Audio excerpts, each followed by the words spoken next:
Hello.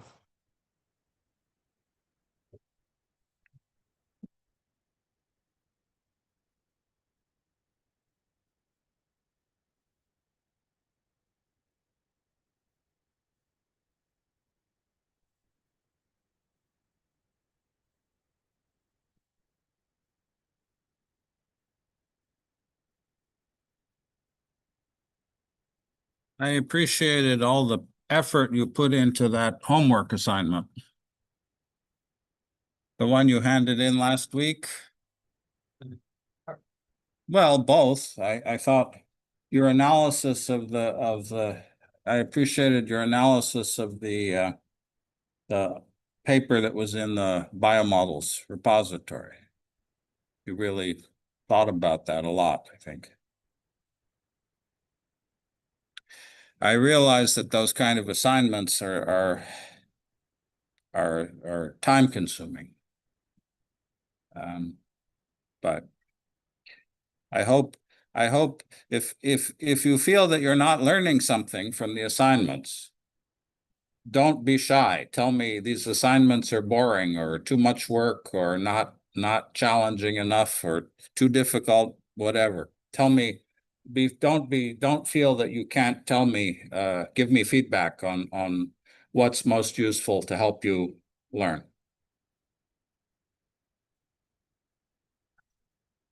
Little bit basically there should be sort of pretty good one.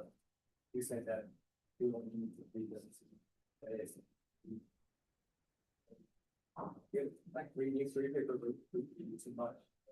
Right. Well, for next week, for this, I I apologize because I also originally it was just one paper, the first one. And then somebody said to me that it wasn't clear. They needed background material. So the second paper was essentially a review that explained the first paper. And then somebody said, well, that one wasn't really the best thing either. So then they suggested the third paper, but I should just have left the single paper. So that's why I said in the notes, and I say it also in the homework assignment at the top every time. If it's taking too much time, stop. Just say stop, okay? I mean, if you don't do the homework at all, I mean, it does matter for the grade in the course, but I don't expect everybody to get a perfect homework score for everything. The point is to work enough that you learn and not to kill yourself. And I also realize that when you work with a reading articles, if you really want to understand them, it takes a lot of time, especially if they're not familiar. So it's okay to say, I mean, yeah, so I worked on it for 2 hours and this is as far as I got. Now, what's important is that you learn how to do these things. So maybe some weeks you put a little more time into it, but the goal of all this analysis of other papers, of particular papers, is so that when you come to do your project paper, you've done these things for a couple of papers where we did it together. So then it's easier. But yes, and also one of those papers was paywalled. So I shouldn't have assigned that. So I apologize for that.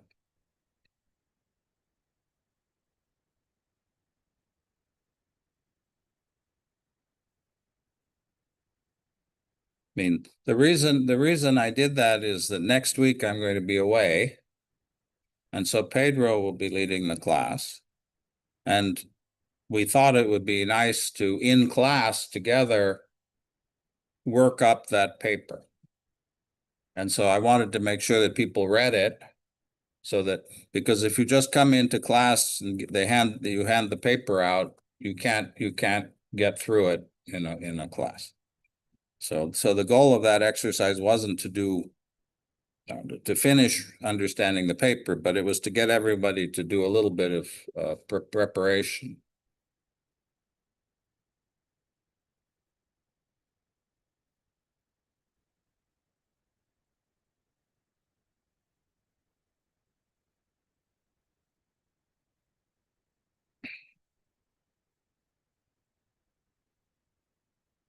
Did you want to talk about, Pedro, did you want to talk about the combining signals thing? And if so, where should I put that in the class? In the review part, All right.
While we're waiting, if you want to open that notebook there, the tiny URL null Clines, we'll use that later in the class.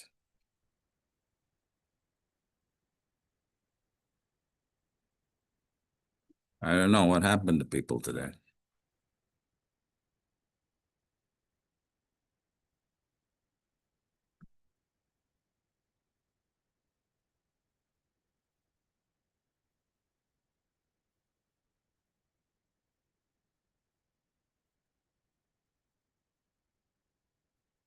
If anybody said anything.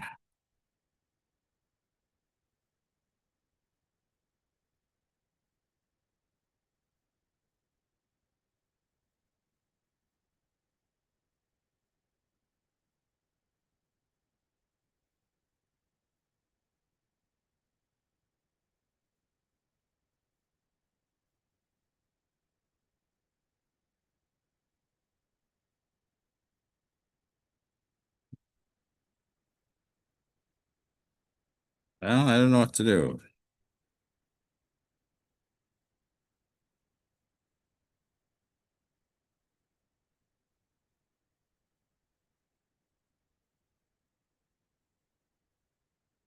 Any ideas? Well, what happened? nobody's here. Oh. Let's wait until 4:25. Okay. I don't see anything that says anybody's sick or.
Hey.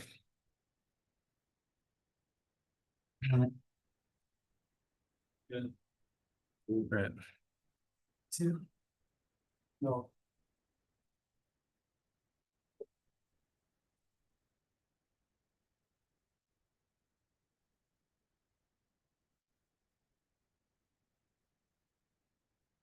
Did you get the email about, I can't find that article? Yeah, so I apologize. I was just talking about that. Hey, my apologies. What happened originally was I had one paper, just the first paper of that group. And then somebody suggested, well, it's sort of hard to understand that paper if you don't know phase locking. So you should really have people read a second paper, which is why I added that review article. And then uh, after that, I thought, well, there's a version of the paper which has online executable material that would be more convenient for people, which is why I pulled the third one. But then I hadn't realized that that paper was paywalled, and I apologize. So I hope you didn't spend too much time on it. My as always, and I'll say this again, I realize that these sort of open-ended assignments can turn into time sinks and can be difficult. And so if that's happening, you look at the paper, I can't find it, just work with the first paper. I mean, again, the point of all these exercises is to practice reading and replicating papers and getting to understand them. And I'm going to be away next week, and so Pedro will be teaching, and our thought was that we could have everybody work together to replicate those oscillators together. And so the point of that assignment wasn't that you do everything. The point of the assignment was you'd familiarize yourself with the material enough that when you came to class, you could work together and get it done in a class period. So uh, I outsmarted myself by trying to be helpful, and I apologize for that. I was able to download it finally, but what's frustrating to me is I know that there's a GitHub repository with all that material in it, and I have to find it. And the reason I know this is because 2 years ago, actually, a year ago, I was in Copenhagen visiting my old office mate, who's now semi-retired, but was the head of the Niels Bohr Institute. And one of the people in his group was showing me that paper, and I found it very impressive, which is why I picked it to work on in class.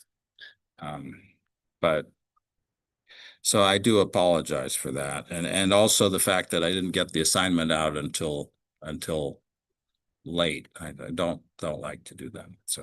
So by all means, if something like that happens where it's taking too much time or something doesn't make sense,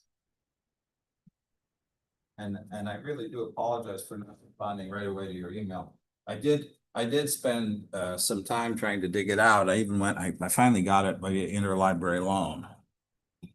IU interlibrary loan to get the copy. Because I think possibly what happened was that our IU stopped subscribing to that journal. I think last year they may have had it, electronic access to it, and then this year they don't.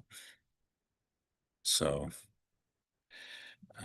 didn't I send a PDF of it around? No? I think I got an email from you, but there was no certain things, not certain.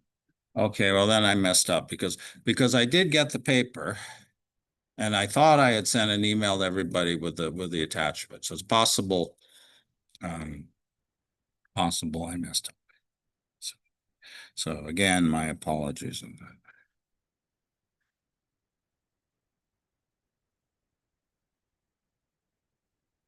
All right, so I would while you're getting set, we're gonna have a couple of notebooks you'll work from, in particular for these null Clines and orbit plots. I'm going to ask you to do a little bit of work trying to get that to work yourselves, but in practice, it's sort of finicky, and so won't expect you to write your own code for that, although maybe ChatGPT would do a good job for it. Instead, I'll give you a notebook that does it, and then we'll work with it together. Okay. Any other questions or comments before we get started today? So, as always, I'm putting this up on Zoom so that especially that helps sharing links and things like that.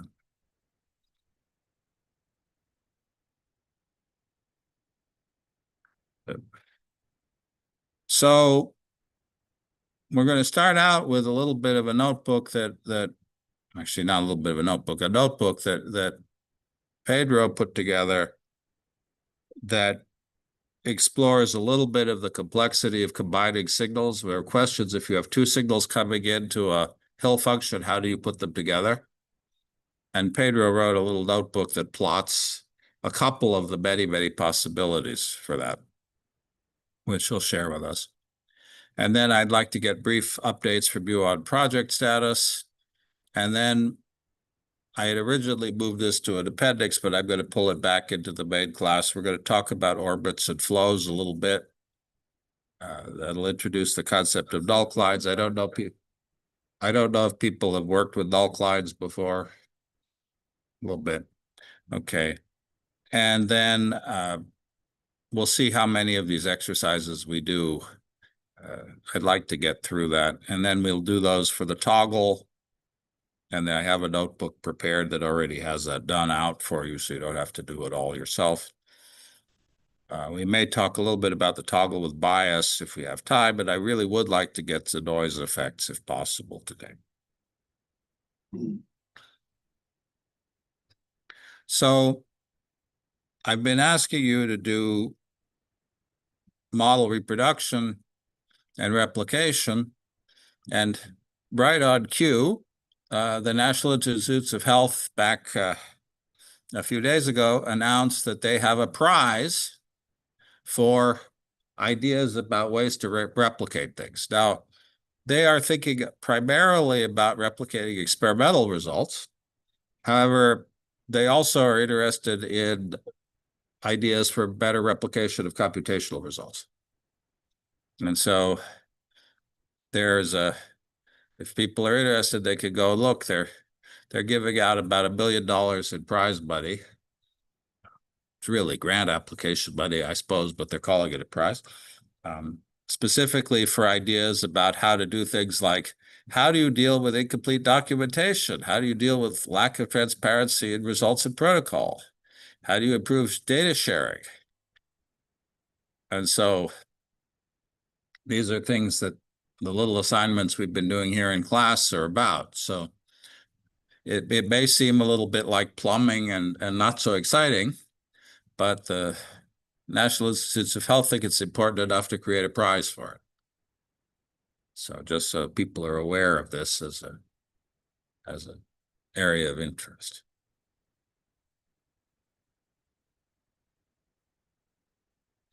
So with that, Pedro, I'll turn the screen share over to you, I think, and ask you to show your notebook, if you would.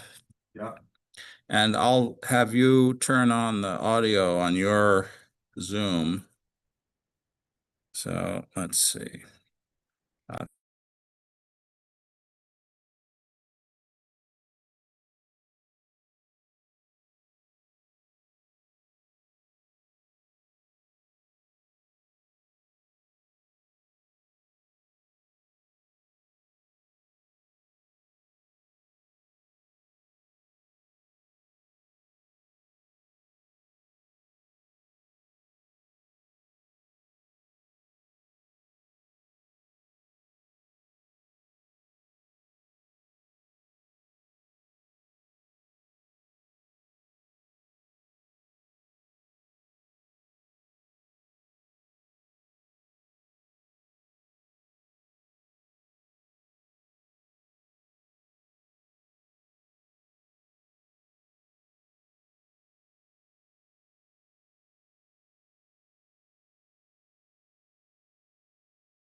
All right.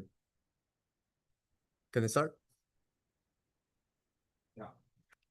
Okay, so is everybody seeing the Colab notebook? All right. So this Colab notebook is for comparing the multiple possible Hill functions that we use for combining signals. So when you have a process that is regulated by more than one signal, you have to decide how they're going to combine. For example, are both of the signals necessary, or is one signal stronger than the other? Do you need only one of them? Only one of them is enough. So for each of these interactions, you have a choice, corresponding Hill function choice. So here I have multiple options of two input Hill functions. So I have X and Y as my signals, and the output Z is the corresponding rate or the corresponding level of excitation. So to plot these functions, we need a 3D plot.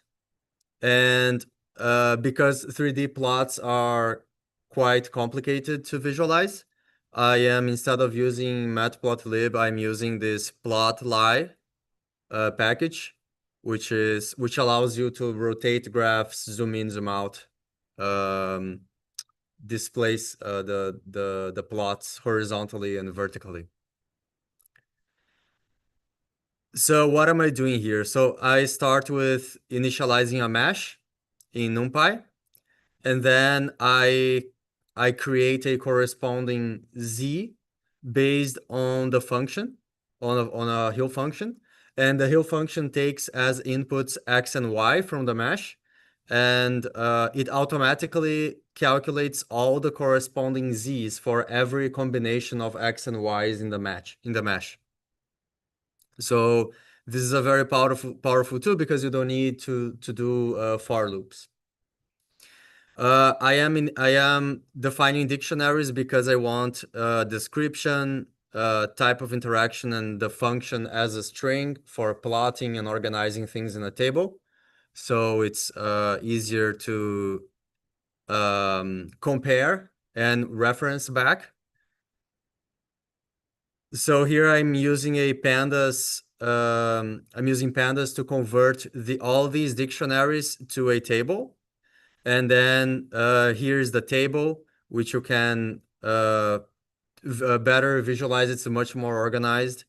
And I mean, it also allows you to filter things, but we don't need any of that. So here I have the index of the function Z1 to Z8, the corresponding function, the type of interaction, if X and Y are excitatory or inhibitory.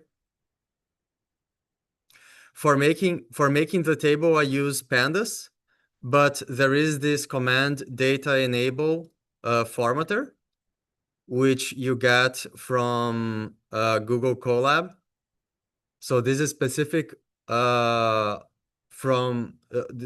for Google Colab. If you activate that using this command, it converts every table you print into an interactable table. So you can, I don't think you can add it to the table, but you can sort. So for example, I can sort by function, by type of interaction. So if they are not ordered, you can order them yourself. And it's not showing the full table because I'm zoomed out here. And so let me. Oh, it automatically adjusts the table to the page. I didn't know it could do that. So very well designed table visualization method here. So well, let me run this. So we are not using Tellurium here, so there is no installation.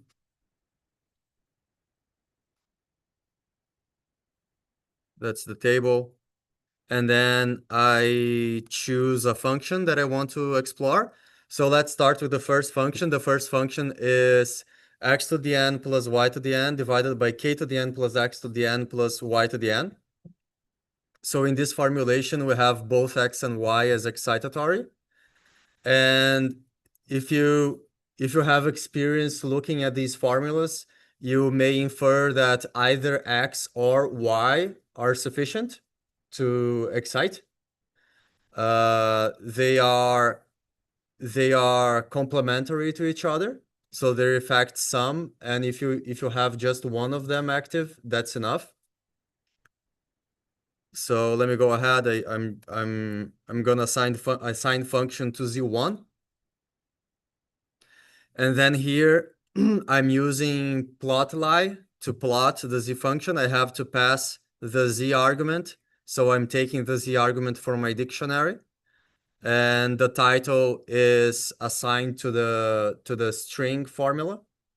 That's why I set my dictionaries like this. So the first entry z is my actual function, and then function is the string. So I can use that as the title of my plot. And if I run this, which plots the two functions, I get my 3D plot, and this one I can rotate around. And you can see that if I have y going to 1, no matter what x I assigned, my Hill function is going to 1. Same thing happens to x. If my x is going to 1, no matter what y I put, the excitation is going to maximum. So their effects are an OR operation. You need either x or y to get the final effect. Yeah, so this is the first one. Now the second one is x plus y to the n over k to the n plus x plus y to the n. So here it's as if x and y are one input. So you could say w equals x plus y, and then say that w is your excitatory signal instead.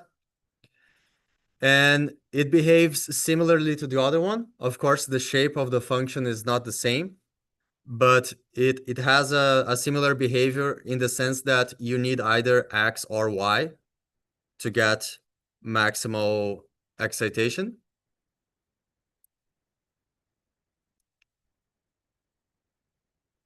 This is the shape. So the shape is different, but the overall behavior is analogous. Now, if we go to the third one, which is more interesting, the third one, we are combining both signals by multiplicating them. So if your x is 0, or if your y is 0, your final value is 0. So that's what we refer to this as an AND operation. You need x and y to get maximal excitation, right? Because you are multiplying both signals separately. So they are dependent. So let me go ahead and say this is x, this is z3, and plot this. This is what we get. So as you can see, if your x is 1, you get 0. Sorry, if your x is 0 or if your y is 0, you get 0, no matter what, even if the other one is 1. So x1, y0, you get 0. y0, x1, you get 0. You just get 1 if both x and y are 1. So far, so good. So this is what happens when you choose different formulations. This is why they can be very impactful. Now let's go to the inhibitory combinations. So the way we obtain the inhibitory combinations is by substituting one of them in the numerator by k. So if you have y in the numerator, you substitute that by k. So for Z4, I just took the first one, and instead of Y in the numerator, I have K. So in this case, as Y increases, everything decreases, right? So I'll choose Z4 here and plot. This is what we get. As Y increases, we get lower signal, right? 1 is over here. So as Y goes from 0 all the way to 1, we get lower and lower signal. If we have both Y and X maximal, so both Y and X are 1, we get a half. And that depends on the formulation we are using. If we are using other formulas for combining these signals, we may get a different interaction here. So here, to get maximal excitation, we require Y0. Let's jump to the multiplication of the signals, which is Z6. So Z6, we are multiplying X as an excitation signal with Y as an inhibitory signal separately.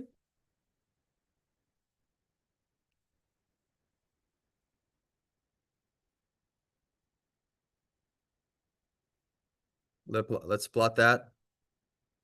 And we get very similar shape to the previous case where we have both X and Y as excitation, except that now the maximum occurs when X is 1 and Y is 0.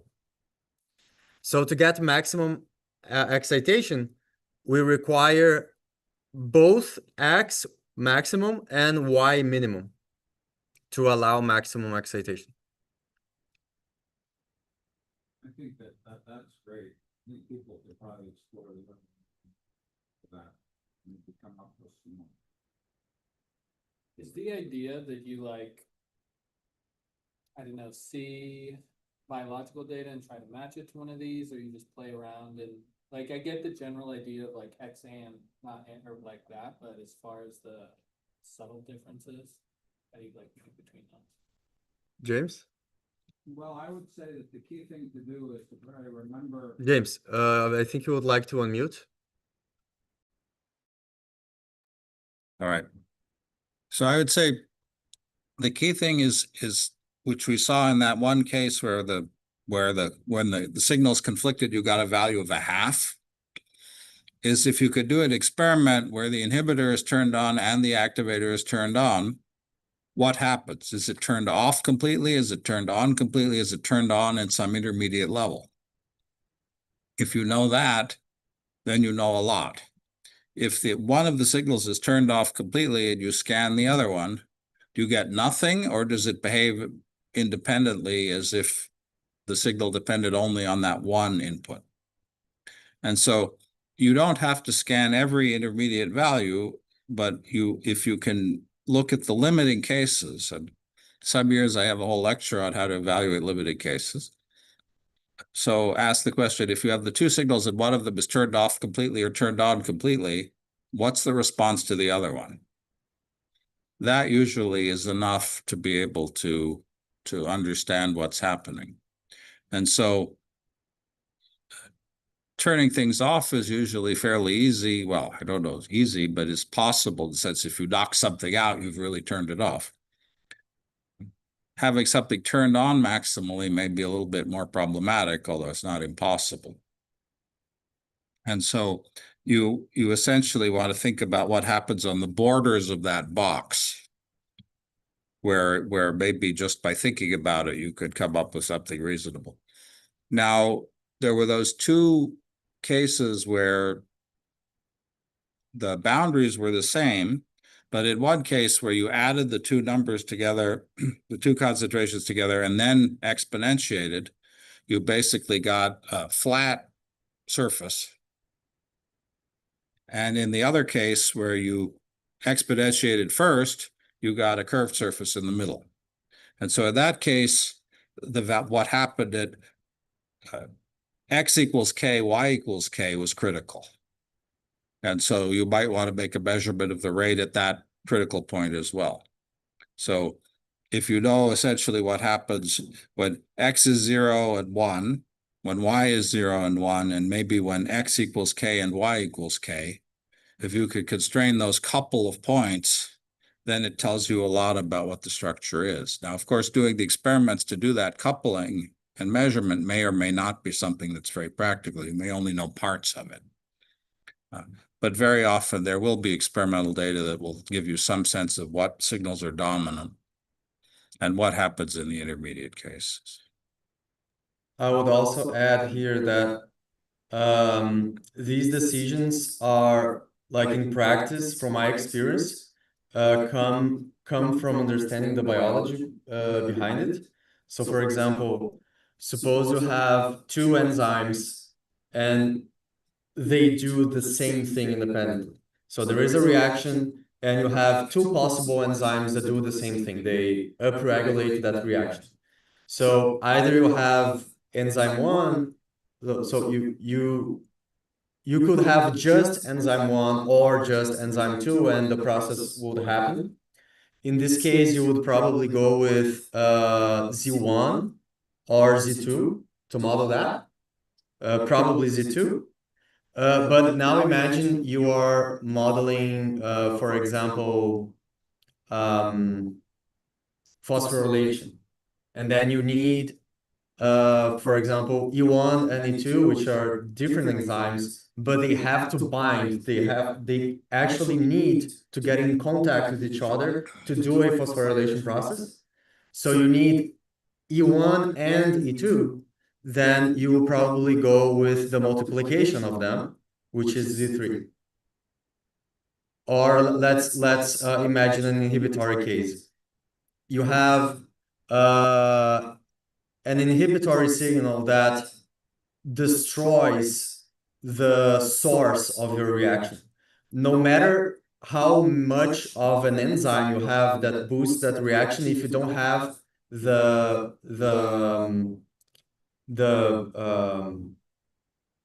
if you don't have the source for that reaction, it's not going to happen no matter the concentration of the enzymes you have.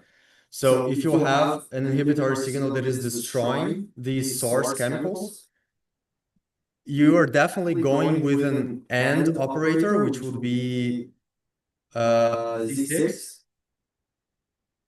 So if you have that inhibitory signal, it absolutely kills the reaction, right? And if you have something like competition, let's suppose you have a protein in the cell that binds to RNA and inhibits transcription. But if there is already a ribosome attached to that RNA, this inhibitory signal cannot bind, then they are competing between them. So you could have some transcription even. I'm confusing all the terms, but yeah, translation. Even you have that other protein because although they are competing, some of the RNAs will bind to ribosomes. So you would probably go with Z4, for example, or yeah, Z4. And so in that other textbook with Herbert's that I mentioned but didn't require people to get on enzyme.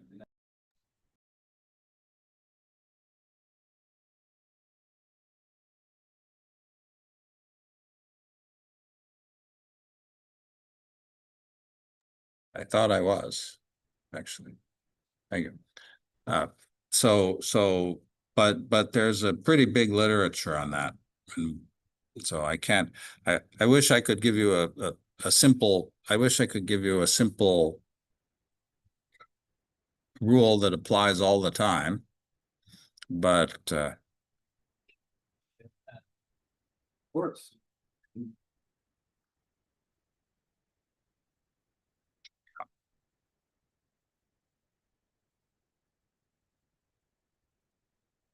yeah. So Pedro will put the link in the chat for the. Thank you, Pedro, for the explanation.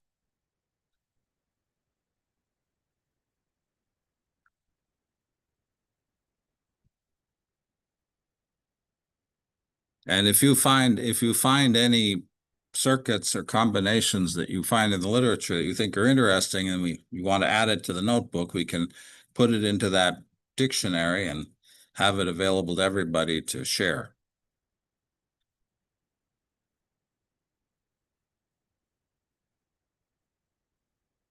But there is this fundamental difference between cooperative and competitive signals, whether they're activating or inhibiting. That's pretty important. All right, so now I'd like to quickly go through people and just hear how projects are going. I know some people had given me updates, written updates. And so if you want to give, I don't know if you have a slide or two to show, or you want to, I think starting with at least next week, I really think it's a good idea to have every week create a slide deck on your project and be ready to show that. And you can add slides as you work on it. But having that will help you. In a sense, it's something you're at the end of the class, you're going to have to present the project. And so doing these things in a preliminary form is a way of moving towards that. So I would ask for next week, at least, that people have a slide or two to show. For this week, that people have reports that they want to make about what they've been doing. You can certainly screen share and talk about it if you're ready. This app that I've started downloading the genome scale model. Like I prove stuff for regular stuff like that. So I don't have. So you can actually run it. You can download it and run it. I think I can download it. I haven't. I've been more learning how these tools work. So just, I think I have the one. I have it downloaded. I just don't. Okay. I think it would be quite interesting to have to be able to download one of those models and run it and show us for 5 minutes, just show us what it does and how the software works, those kind of things. That would be great. Yeah, Great, thank you.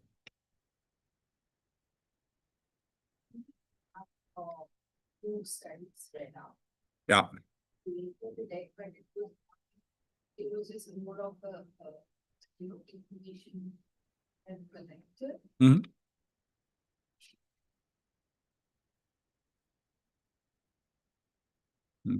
If you want to turn on your sound.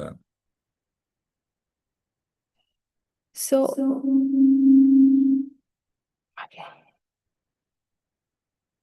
This is the disadvantage of having multiple. Only one person can have their speakers on it, microphone on it. Zoom is very good at suppressing feedback, but only between your mic and your speaker. mm-hmm. So if you have your mic on and the speaker is there, it's a mess. Okay. Go ahead. Okay. So so this project idea which I chose to do was cell sensitivity towards the glucose concentration fluctuation. So we in the previous weeks, we have discussed about one paper and then it was not legit, so we thought of exploring more. So on that note, I have I have read few papers. So this is one paper where they have studied about the glucose fluctuation in the pancreatic beta cell. So which mainly depends on various uh, hormones and enzymes activity and how the cell output is with respect to cytoplasmic and mitochondria behavior. So this graph which is on the left side is from the paper, and I managed to download that model and I have played around and I tried to replicate this graph where the glucose, the graph B where they have plotted between the glucose concentration versus pyruvate, NADH and NADH with respect to cytoplasmic and mitochondria. Um, the graph, the model behaves exactly like what they have discussed in the paper, and I have also tried to plot the pyruvate concentration with respect to various concentration of glucose. This study was interesting because it said everything about how the concentration varies, changes the parameters with respect to the calcium channels in the cytoplasm and with respect to ATP and NADH variations in the mitochondria. So this was a pretty much interesting paper on the topic that we are looking forward. And there is this one more paper where they are discussing about the entire kinetic model of human hepatic glucose metabolism, where they have spoke about the hormones, which like including insulin and all the process like glycolysis takes place, glycogenesis, and the problem is like this model when I try to download and work upon it, it is just a constant. So there is like I think the model which loaded to the tellurium was a faulty or what, because no matter how hard I try to change the concentration or try to play around, like the values are not changing. But then they have listed out the initial concentration and the relation between the parameters, like with respect to the hormones and the glucose and all the like which could be useful like when we are applying, because they have a proper literature study upon those parameters. So, and Is that a kinetic model or a flux balance? this one is a kinetic. Like experimental, that looks like experimental data there. Yeah, but then the model I couldn't able to play around, because even when I tried to simulate in Trillium, like it was just static values on all the. But if it's a flux balance model, then it really does just return static. But you see here are equilibrium levels of glucose, I mean, glucogen and epinephrine, insulin, and so on as a function of glucose. Yeah. So that figure itself is not a kinetic figure. That's Then I don't know, the paper and the model doesn't agree. Yeah, sure. And this another paper is the one with Pedro shared with me that day. Like it is just activity of glucose and lactose when they were trying to monitor the cell nutrition performance in vitro studies. So all these three ideas looks interesting, but then one thought with me is like I'm just figuring it out, like how I can introduce a novelty or have a proper objective questions with respect to these things. But this exercise really helped me to narrow down from the vast study of the topic. So that helped. I only have one request to make on your slides. Thank you for making the slides. Yeah. Put the references on the slides. Yeah. Because that way, if I look up the slide again, I can say, oh, that's this paper, that paper. Yeah. Because the figures you selected are very interesting. And I appreciate your explaining. That's great. I mean, if you can, even if you can just do that first one in a little bit more detail, that's Mhm. already a lot. Yeah. But again, the goal of these exercises is really to learn. So, right.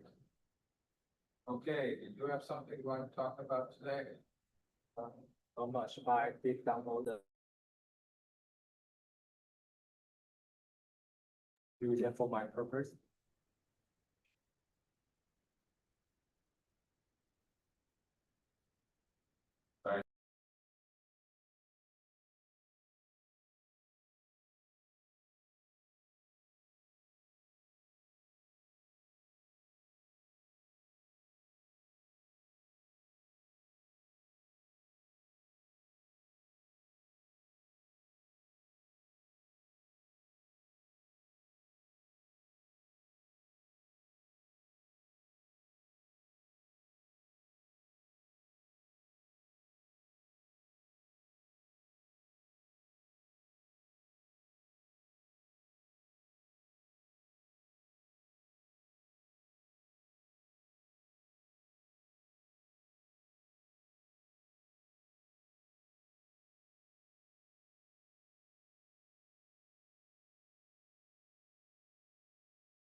It's not a trivial thing to do.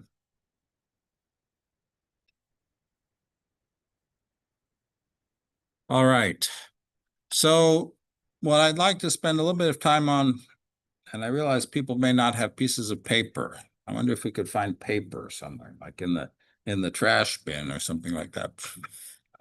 Because the first exercise is, and this, as I say, I was a bit hesitant to spend time on this because it's very useful if you have one parameter, one variable or two variables, maybe three, and it still applies in principle when you have many variables, but in fact, it's not really as useful when you have a lot of variables at the same time. And so, and maybe because of time, we'll skip this exercise. If you look in Herbert's textbook, do people all have electronic version of Herbert's textbook? Okay. Just go to look at chapter 13, and you'll find in chapter 13, there's an appendix which has code for doing the things that we're going to do. And I think today we're not going to do this. We're going to use the code that I'm going to provide to you in the notebook that I had there, that tiny URL notebook. We'll come back to it. But I would like people to at least just look at the PDF version of Herbert's textbook and make sure you know where it is. Just find it. And we're not going to take the time to go through and annotate all that code and so on today. That might be something, Pedro, that next week, if you have time, you could actually work through that code from Herbert, if that seems appropriate to you.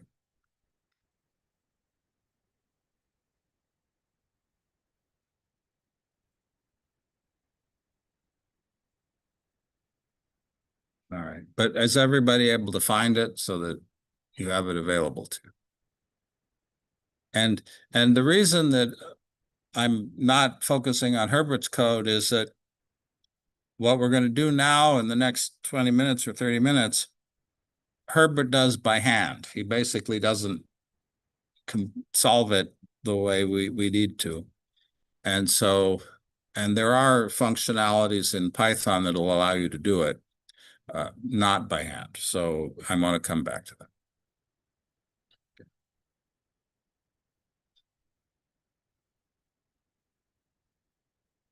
Sure. All right, so if we want to understand, we've talked a little bit about this idea of fixed points, values of the variables at which the rate of change is 0. And those tell us locally what's happening. And we've seen long time behaviors for auto activation. In the motif analysis we did in the homework a couple of weeks ago, we did auto activation, we did auto inhibition, we did cross inhibition, we did activation, inhibition, feedback, which gave us an oscillator. And we did a little bit of bifurcation analysis where we looked at the behavior of fixed points as we change parameters. Now, all of that is local information. It doesn't tell us how we move in time from one set of variable values to another. And we can, of course, plot the time series for a lot of different initial conditions. And effectively, we're going to do that, but we're going to do it in a way that makes it a little bit easier to understand what's going on. And that kind of plot has a variety of names. Sometimes it's called a phase portrait. Sometimes it's called an orbit portrait or a flow diagram. And when we're going to do these things in a mathematical biology course, mathematical biologists like to do as much as possible with a pen and paper before they go out to computers. And sometimes the computer is faster than doing things by hand. Sometimes doing it by hand is faster. And there is a fundamental concept, which is, suppose that we have two variable species, A and B, although I think they may be called U and V in these slides. So you may see some of the where they're X and Y, some of them where they're U and V, some of which are A and B. Different authors have different conventions for the names of the variables. We know that a fixed point, all of our rate equations are zero. So if we suppose we had variables A and B, we'd have dA by dt equals 0 and dB by dt equals 0. But we can ask the question, what are the set of points where just dA by dt is 0? Or what is the set of points where just dB by dt is 0? Clearly, the intersection of those two, dA by dt and dB by dt, are 0. So the fixed point is when those lines cross. Those lines have a fancy name, which is a null cline. Null because the value is 0, Cline because it's a line. It's the set of points where something is true. And that's a term that I think comes actually out of geography. There's a Cline Avenue in Gary, Indiana, where they did some kind of geographical measure.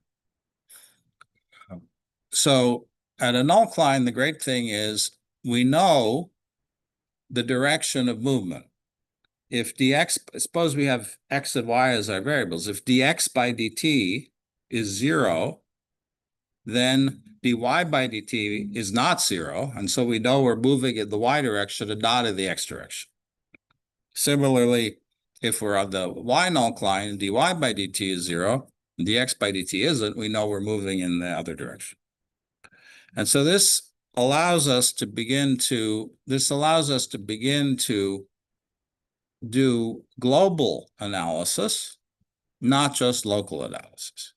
And the one thing that gets a little bit confusing is that the direction of movement in the x null Cline, you're moving in the y direction. In the y null Cline, you're moving in the x direction. And it's easy to get flipped on that. So we'll practice a tiny bit for that. So there's a general procedure for how you do these things by hand, and that's why I said it's something that's sort of nice because you could do it on a piece of paper. And what I've drawn here is a very simple example. I have called my variables U and V. U is along the horizontal axis, V is along the vertical axis, and the red line is where dV by dt is 0. And the green line is whereby du by dt is 0. So on that green line, I'm either going up or down. And on the red line, I'm either going to the left or the right. And so once I've drawn the null Clines, I can then know the direction of movement in time at those positions. And then I could try by hand to interpolate around that and see what the global behavior of the system is. And this in principle works in arbitrary number of dimensions, but it's not something you can draw easily in more than 2 dimensions. So the first thing that you do is for each rate equation individually, you set it to 0, and you find the set of variables where that value is 0, the rate is 0. And then you draw those and you label them. And it's important to remember to label them because you have to remember which one is the du by the u null Cline and which one is the v null Cline, or which one's the horizontal null Cline, which one's the vertical null Cline. Then you could usually figure out pretty easily by looking at limiting cases whether you're crossing the horizontal null Cline to the left or to the right and the vertical null Cline to the up or down. And so you put little arrows pointing up or down or left or right on the appropriate null Clines. And the easiest way to do that is just to pick a single point where you can evaluate things easily. For example, 0, 0 is often an easy point. Or 1, 0. Now, whenever you cross the U null Cline, the direction of movement in V flips.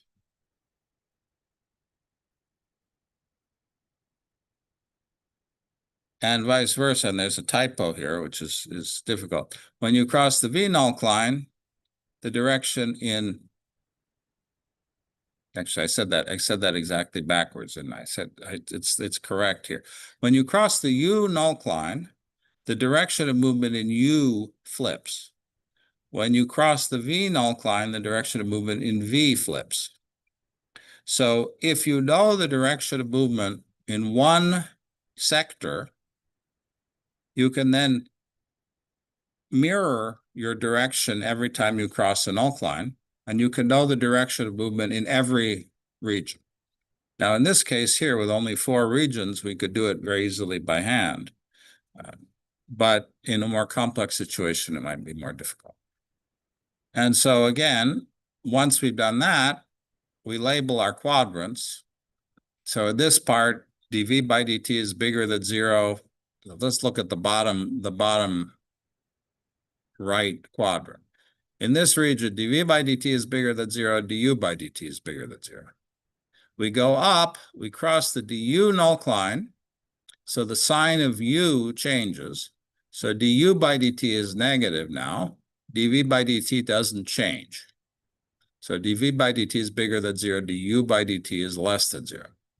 We cross the v null Cline, that flips v, so dv by dt is less than 0, du by dt is less than 0. We now come down here, we cross the u null Cline again, that flips u, so dv by dt is less than 0, du by dt is greater than 0. And so we label those. And then we adjust the lengths of the arrows to make something that looks sensible. du by dt increases in magnitude when you're further away from the u null Cline. dv by dt increases when you move away from the v null Cline. Both of them, the rates are 0 at the fixed point. Yeah. Direction of the first, I mean, like the fourth quadrant and third quadrant, this fourth is supposed to be the possible side, like the direction. So here in 4, u is decreasing in time and v is increasing in time. I'm moving up and to the left.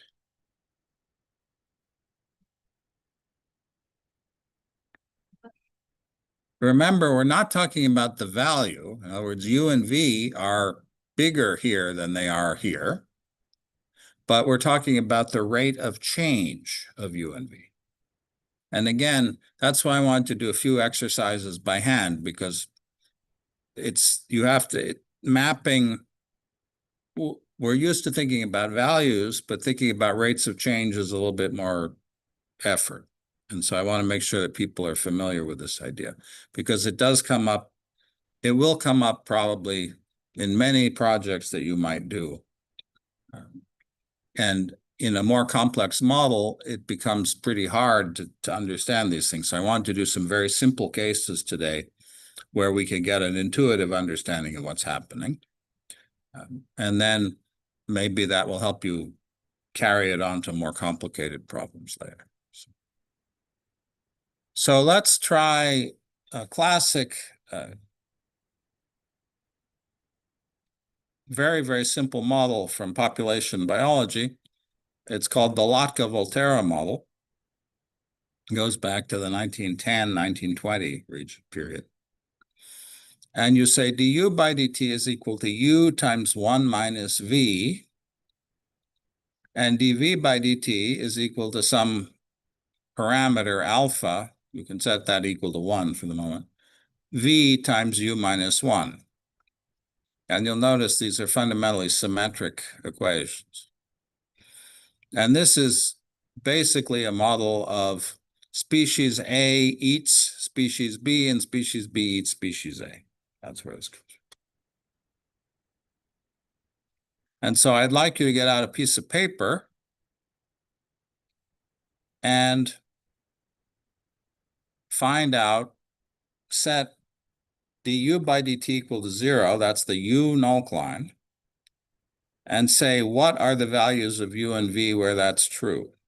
And similarly, the dv dt null Cline, what are the values of u and v where v is dv dt is 0.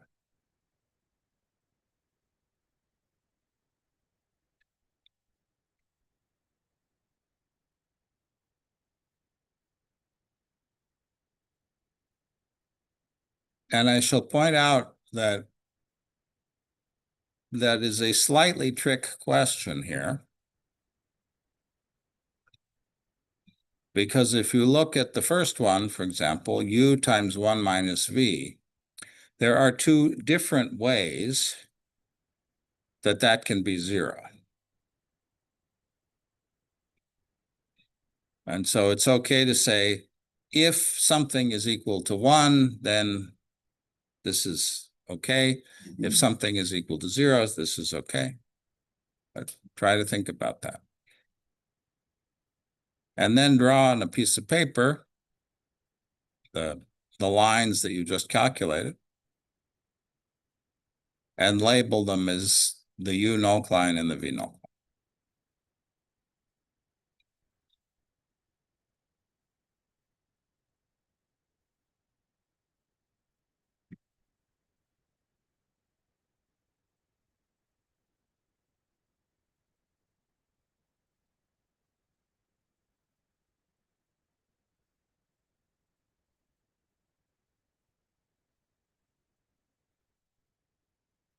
So for the first one, what are possible null Clines for du by dt? 0 and v equals.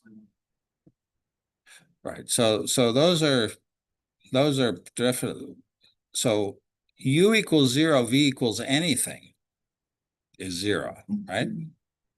Yeah. So the line u equals 0, v equals anything, which is a vertical line along the left-hand side of the plot, that's a null Cline. V equals 1, u equals anything is also a null Cline.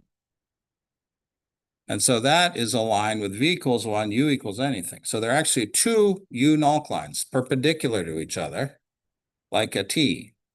The vertical axis of the graph and a horizontal line in the middle. And similarly, for v, you get the same thing. So sketch that on a, you don't have to be very careful about it, just sketch that on a piece of paper. And then remember, on the u null Cline, the movement is up and down, so draw just a little vertical line across your null Cline on the u null Cline. And on the v null Cline, your movement is horizontal, so draw a little horizontal line across the v null Cline.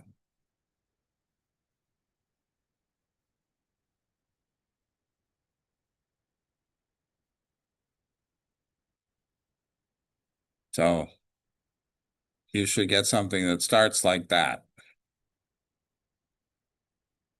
Does that make sense? And it's called the Cline because you're looking for all of the points, u and v, where these conditions are satisfied.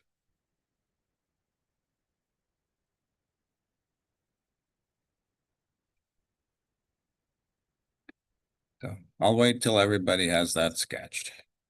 Got it? Okay, now we're going to draw these little arrows. Again, on the u null Cline, we could either be going up or down. And the v null Cline, we're always going to be going left or right. It's very tempting if the null Clines are not parallel to the axes to try to want to draw these lines perpendicular to the null Cline, but they're not. They really are parallel to the axes. And so you have to remember. So even if the shape is strange, the u null Cline, you're always going vertically. The v null Cline, you're always going horizontally. And that takes a little bit of remembering. Why the double-sided black arrows? Because we don't know whether we're going up or down in any given place.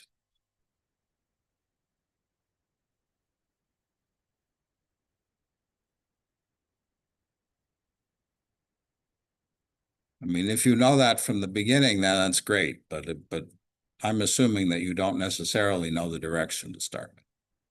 Once you can find the direction at one point in the whole system, you can get the direction everywhere. But to begin with, we're not going to assume we don't know that. Now, the next thing that you're going to do is pick some point where it's easy to evaluate the direction of movement. Now, in our case here, because the equations are so simple, we can evaluate du by dt and dv by dt anywhere because we know how to subtract and multiply. But if we had some very, very complicated functional form, it might not be so obvious what the direction of movement is. So why not pick a point where you can do this evaluation? For example, you could pick a point here. Don't pick 1, 1 because it's 0 at both sides, but anywhere else you could pick. So we could pick a point that was, for example, u equals 0, v equals 1. Well, if u equals 0, v equals 1, du by dt is 0. What about v? U is 0, so we have minus 1, times v is 1 is minus 1. Alpha is a positive number. So I'm moving down along this line here, along the y-axis. And so I know the direction here, right along here where my cursor is pointing, is down. But you can pick up any point that's easy for you to evaluate. Okay, so now instead of having up-down arrows on the left-hand side across the green, it goes down. So you replace those up-down arrows with an arrow pointing down along the green.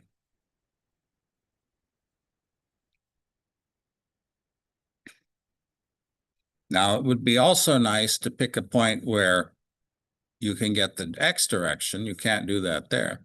So what if I picked a point, for example, here in this bottom quadrant? Suppose I picked a half comma half. What is du dt? Du dt is a half times 1 minus a half is a quarter, is positive. So du dt is positive here. What about v? A half times a half minus 1, a half times minus a half is minus a quarter, so it's down. So in this quadrant, I'm moving to the right and down. And so I can draw an arrow going towards the right and down diagonally. And now I can label the directions along all the null clines. And then I have to remember what happens at each quadrant. When I cross the u null cline, if u was increasing before, it's now decreasing. If u was decreasing before, it's now increasing. If I cross the v null cline, if v was decreasing before, it's now increasing. If v was increasing before, it's now decreasing. And so see if you could label your quadrants with little arrows.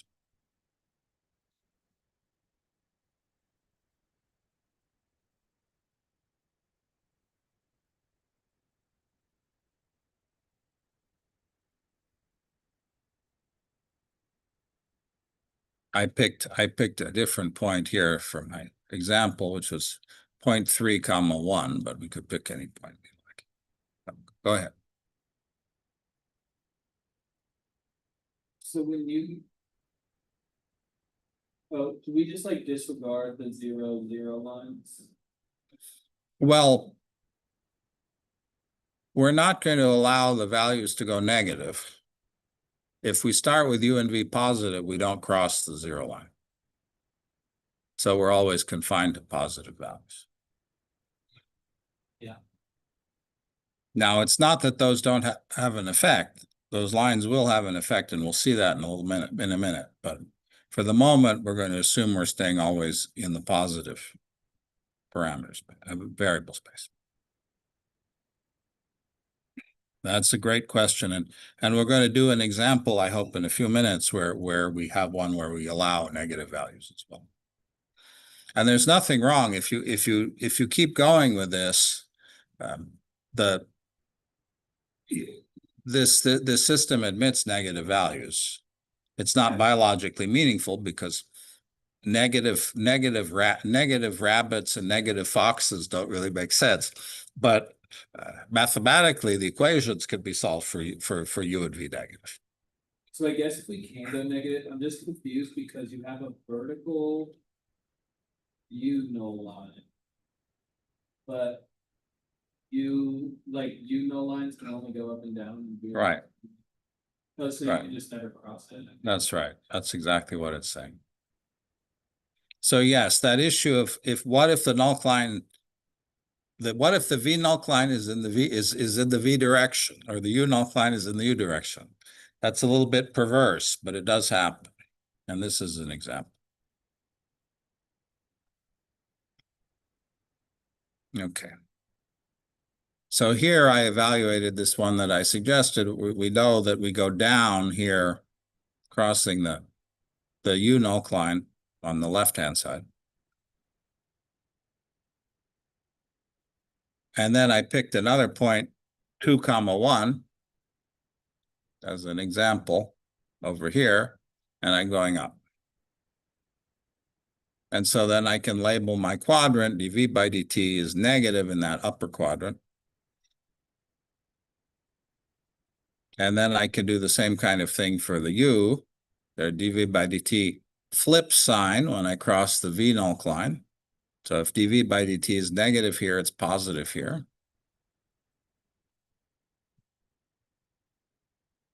And now I do the same thing for U. So now I do U. Initially, I don't know the direction. I evaluated at some point, which I can understand. Here I picked 1, 0.3. At 1, 0.3, U is increasing. So I have my line U is increasing here, which means U is decreasing on the top. And now I can fill in all of my other values. Du by dt, positive on the bottom, negative on the top. And now I can make it a little bit bigger. I can label my quadrants. And now, if I'm not at the null Cline, dV by dt is negative, du by dt is negative, so I'm going down and to the left. Here, dV by dt is negative, du by dt is positive, I'm going down and to the right. Here, dV by dt is positive, du by dt is positive, I'm going up and to the right. And finally here, dV by dt is positive, du by dt is negative, I'm going up and to the left. And so I can fill it all in.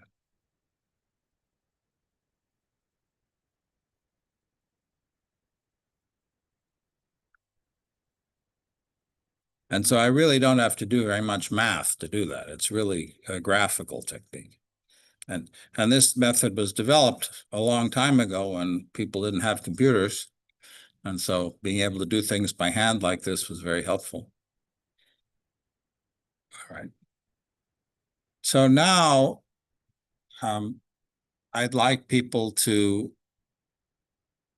draw these orbits numerically and compare them to the sketch. And Pedro, you've got that, you have that notebook, right? Yeah.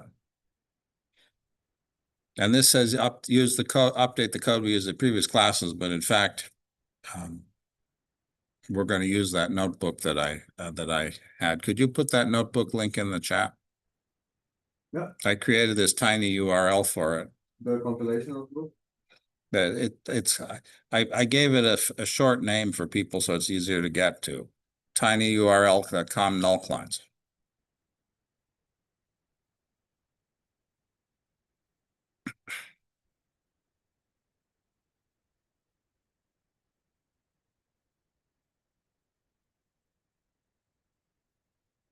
Now, in earlier versions of this class, there's a very beautiful software package that does nothing but this kind of calculation. It does bifurcation plots and null-Klein plots and flow plots.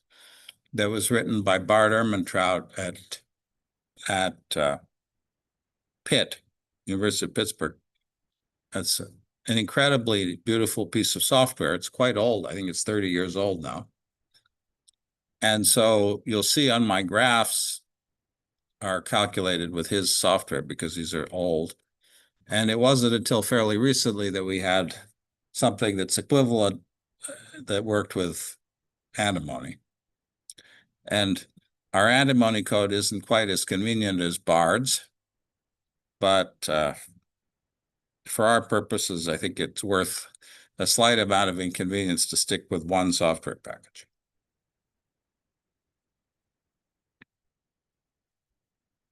On your own time, I don't strongly. If you feel like it, you can check out Bard software. It's very beautiful. And for some of these things, the plotting is a little nicer than what we're going to get. And it also is really good at finding bifurcations, which is not something that we have built in. We've done some bifurcation finding in the past couple of weeks, but he has very sophisticated bifurcations.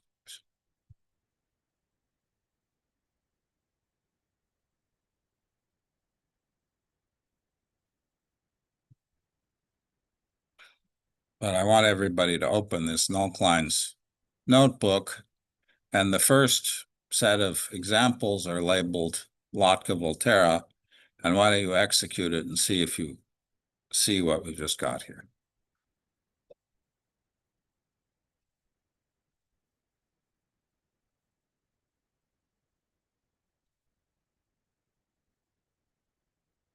Now, let me explain, while you're waiting for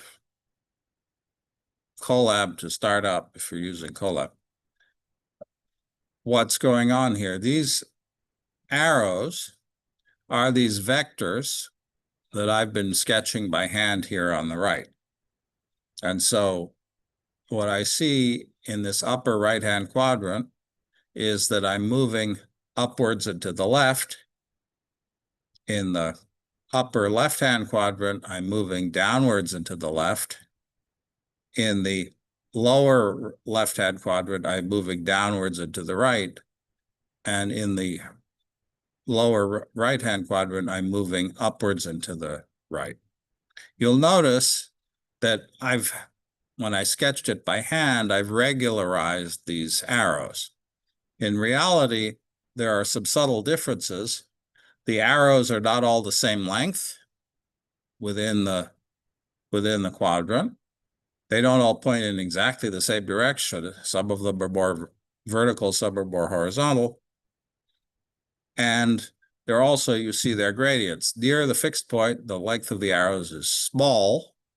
As I get further away, they get longer. So I move faster the further away I am. And you were asking about what happens at the zero axis. You'll notice on the left, if I look at these arrows all the way to the left, they're nearly vertical. They're not quite vertical. They only become vertical when I get to that value of u equals 0, but they're nearly vertical. They're not these 45-degree, pretty 45-degree lines that I sketched. And the same thing near the bottom. I'm almost horizontal. And that's the effect of that null Klein at the boundary that you were talking.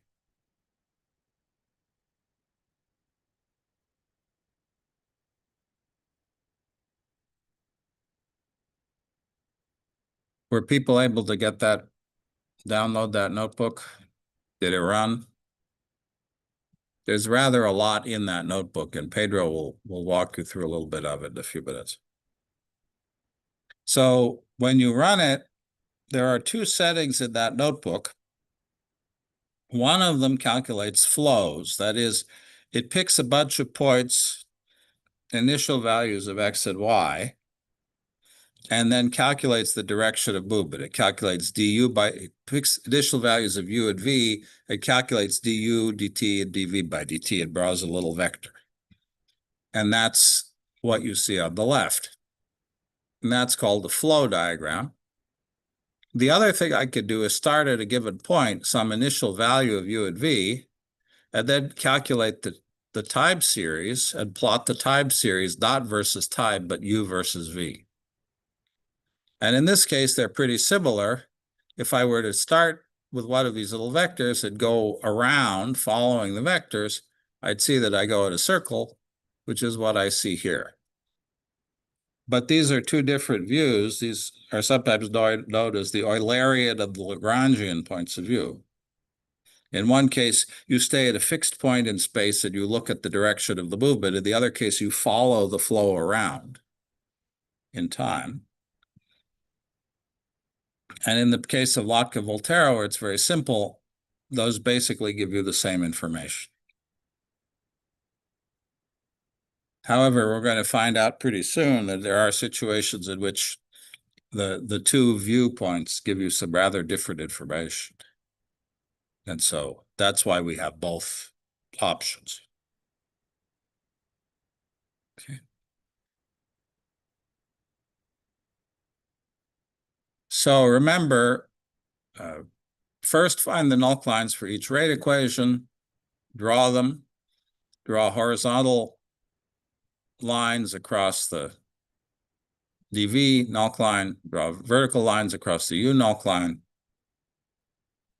Just lightly sketch bidirectional arrows to remind yourself of the direction of movement. Pick a point where you could evaluate the direction of movement, label it, and then extend around. So now here's a different one. And this is already done out in the notebook that you have. But why don't you take a little bit of an extra time, just a few minutes, try to sketch by hand the u and the v null Clines and label them for this set of equations. They look rather similar to the Lotka-Volterra equations. What's different is that inside the parenthesis, we replaced v by v squared and u by u squared.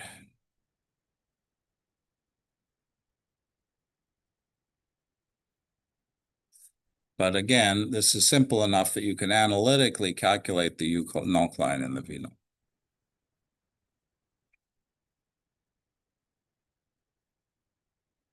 And I want you to make that little sketch and then look in the notebook where it's done numeric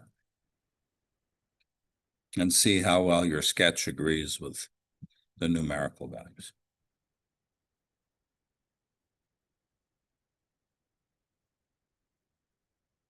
It's pretty easy to make a mistake in coding, one sort or another.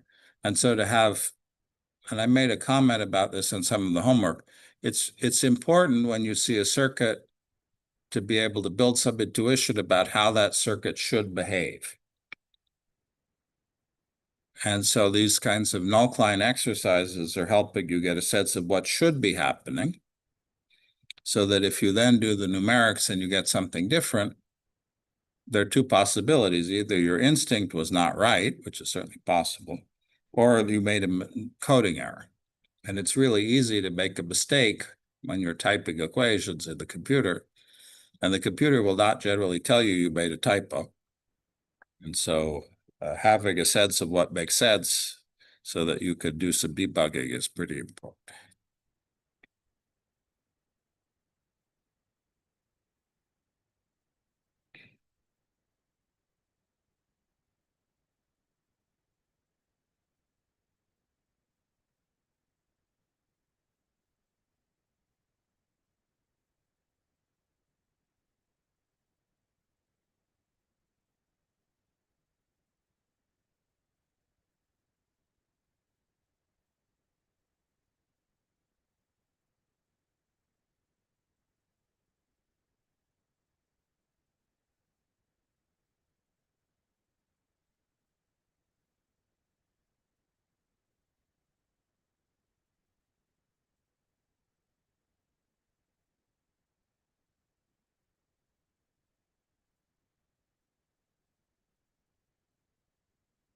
Does anybody want to tell me what the du by dt null Clines are? Looking at these equations.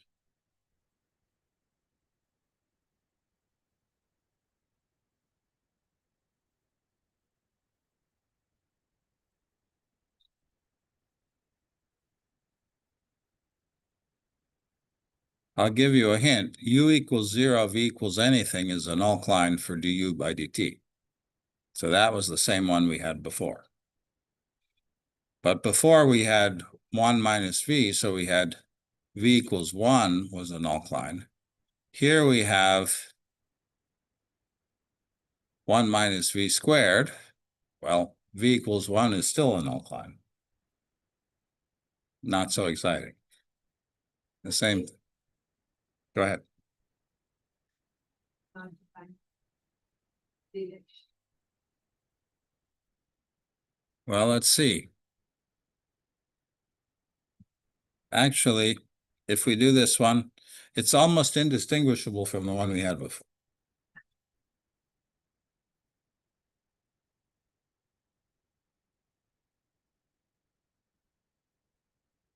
So that one wasn't so exciting.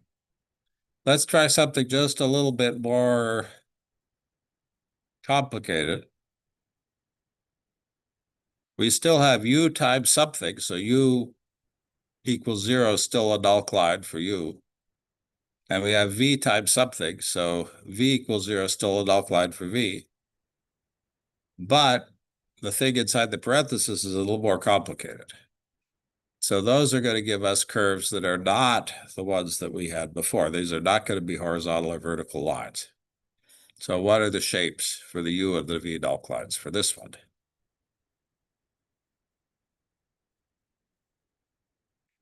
Lakshmi, what about the first one? We have U equals 0, V equals anything is one U null Cline. What about the other one? What do I have to have for the value in the parenthesis to be 0? I want 1 minus UV to be 0. U equals 1 over V. So that's a hyperbola. What about the second one? V equals 0 is a null Cline for V. But what's in the parenthesis? U minus V equals 0. When is that 0?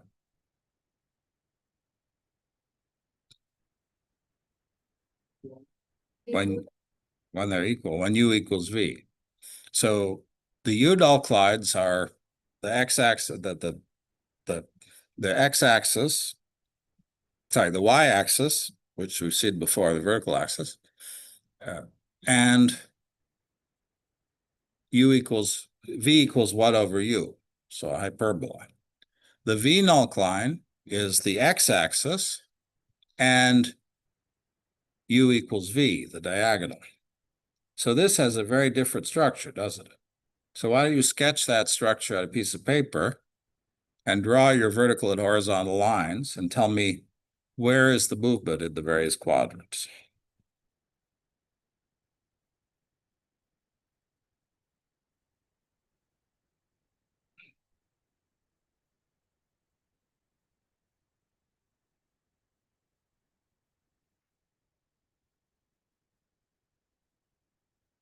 Is that making sense for you also?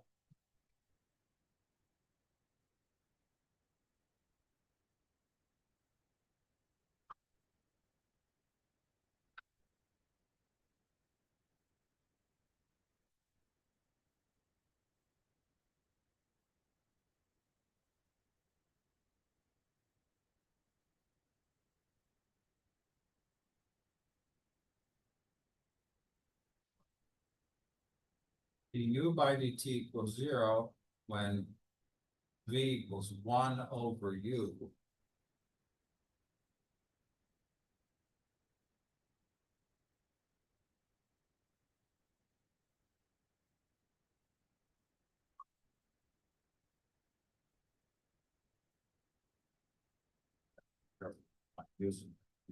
I don't like to use U at V because when I write U at V by hand, they look very similar to each other. And what about the other one? The other one was V equals U.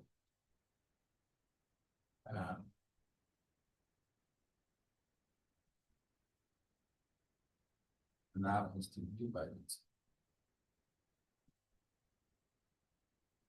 So it looks like that, right?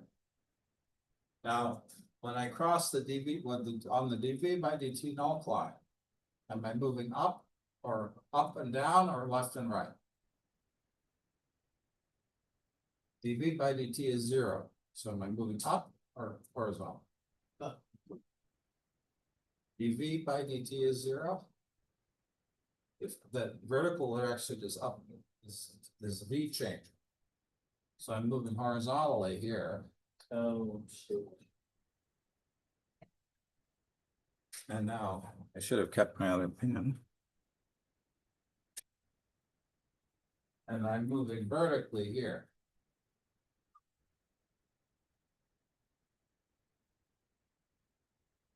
And now I have to find a point where I know which direction I'm going. So let's pick a point where I know what's happening. 0, 0 doesn't work because it's 0 for both. So what if I 2, 2, 1, 2? 1, 1. I think 1 works. No, 1, 1 won't work because it's 0 for both as well. Uh, 2, 2 would 2. work. That's right. Yeah. Or 1, 2 would work. Let's do 1, 2. Mhm.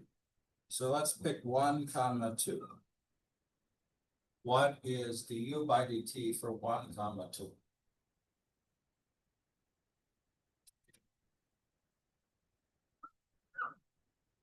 -1. 1 times 1 minus 2 is minus. And what about V? -2. 2 times 1 minus 1, 2 goes minus.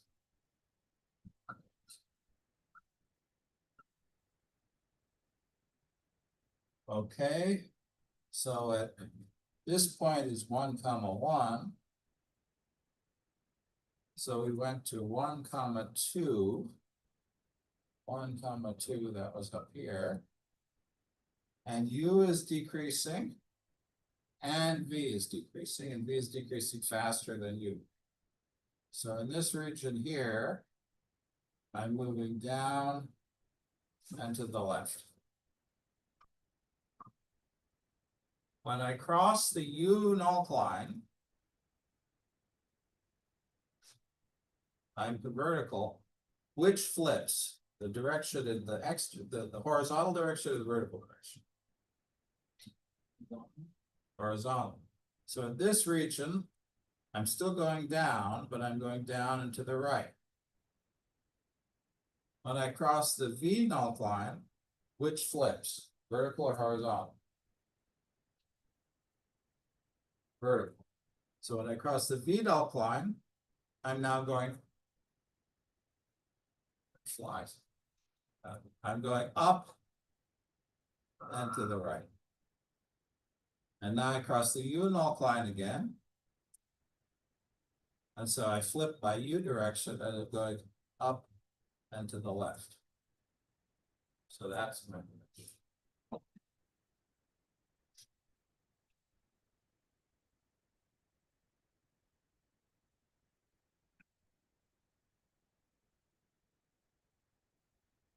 Of course, none of that will come out on the recording, but you'll have the slides if you want to look at it.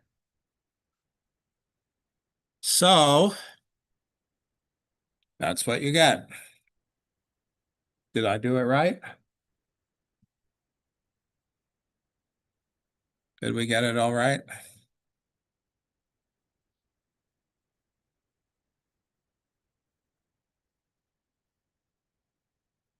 Notice that the U and the V null lines cross at 1, 1, which they did before. But for the Lotka-Volterra and the other one, we had circles or distorted circles that went around and around and around. In this case, everything spirals in to that fixed point at 1, 1. There's only one stable fixed point. wherever we start, we spiral into that 1, 1 position. And that's what you mean by a global analysis, because starting anywhere in this space, I know where I wind up.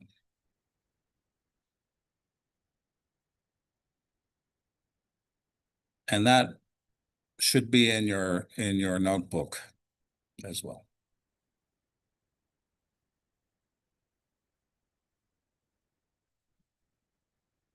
All right. So now let's try a little bit of a game. Just take 2 minutes to do this. Let's draw two squiggles that intersect each other in some complicated way. And you could make your version of the squiggle that I've drawn here and label the du by dt null Cline and the dv by dt null Cline. And I'm going to tell you that in the bottom part here, my flow is u increasing and v decreasing.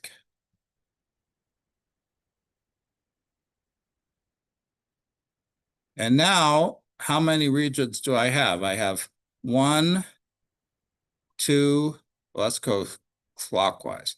1, 2, 3, 4. This is still the same region. 5, 6 regions.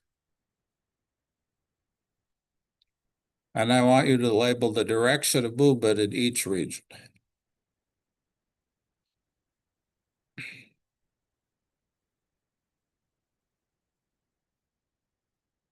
Can you enable annotation, James?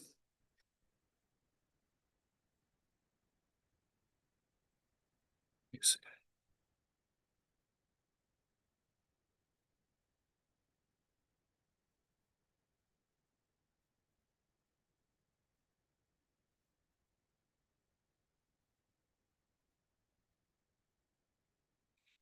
So in this case, we don't have any mathematical equation at all. So if I asked you to solve this numerically or even or analytically, you couldn't do it. But graphically, you could do it.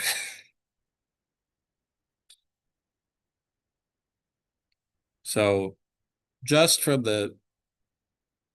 those two lines and that one arrow, you could reconstruct the flow everywhere by hand. And that's why historically people found this technique so appealing.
Pedro, you're making your life more difficult. Cross one null Cline at a time. You're jumping across two null Clines. Yeah.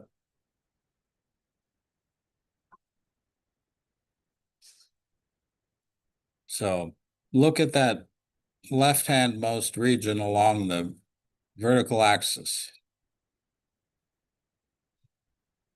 Okay, this arrow is correct. No, that's the V null cline.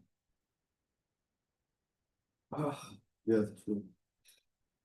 Remember, start out by drawing little horizontal or vertical lines along the null clines to remind you which one is which. With no arrow, just the line to remind you. Yeah, So like at the top of that peak, yeah, the red peak, yeah. if it's, say, left, on the left side of the peak. So it's going into like the top right kind of white space, is it still left on the bottom of that, so it's, Unless you cross a line, you do not change direction.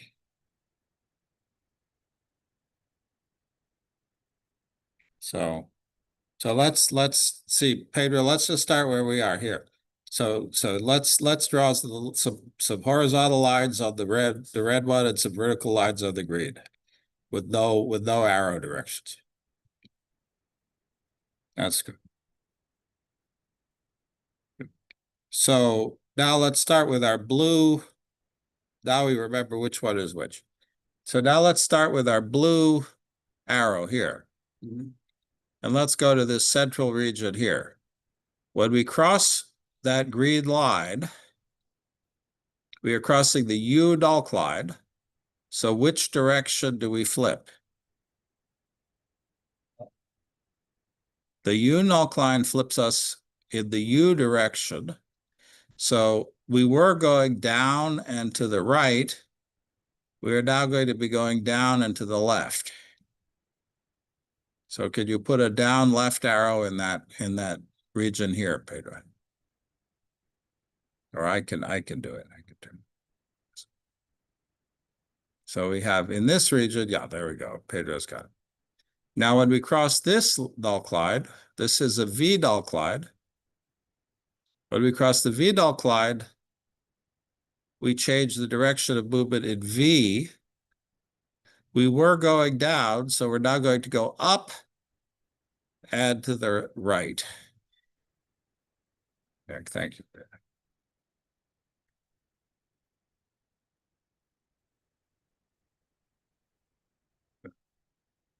Now, what about when we cross this null cline? That's a U null cline. So if we were going to the right, we go to the left, but if we were going to up, we stay up. So in this region here, we are going up and to the left. isn't the U null line up and down? Like, Yeah. The U null cline is up and down. so when you like. When we draw on the actual null line, the arrow number. Right. So you want to put the arrow on this. So this arrow will go, if we're here, we're going up, right? So this would be up. So Pedro, could you label that? Yeah, there we go. And when we cross the V null cline, we flip it. So this arrow now has to go down. This one. This one has to go down. There you go.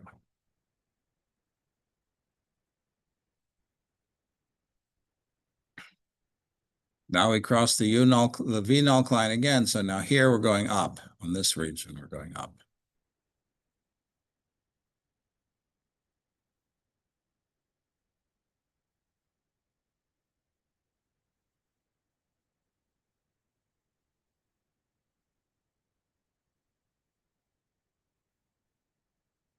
Yeah, so that one's an up. It is Up. contiguous, right? So everything here is this direction. Yep. If you don't cross the null line, you don't change direction. Yeah. This is very powerful. Yeah. So you've got everything labeled except this one quadrant here all the way on the right.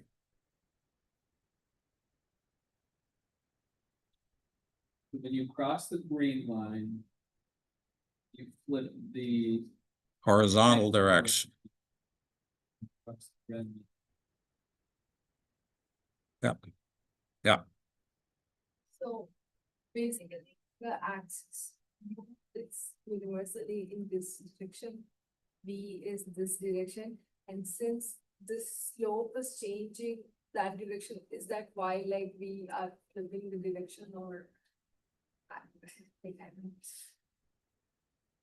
Pedro? Oh, I messed up. Yeah. I'm not sure.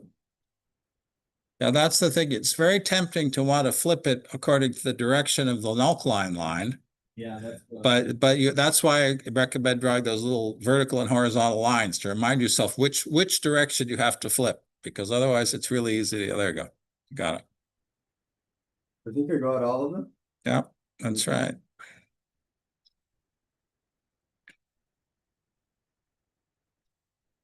So what does that mean? Well, if we look at this one here, this crossing here, this fixed point, you'll notice that I have circular movement around that.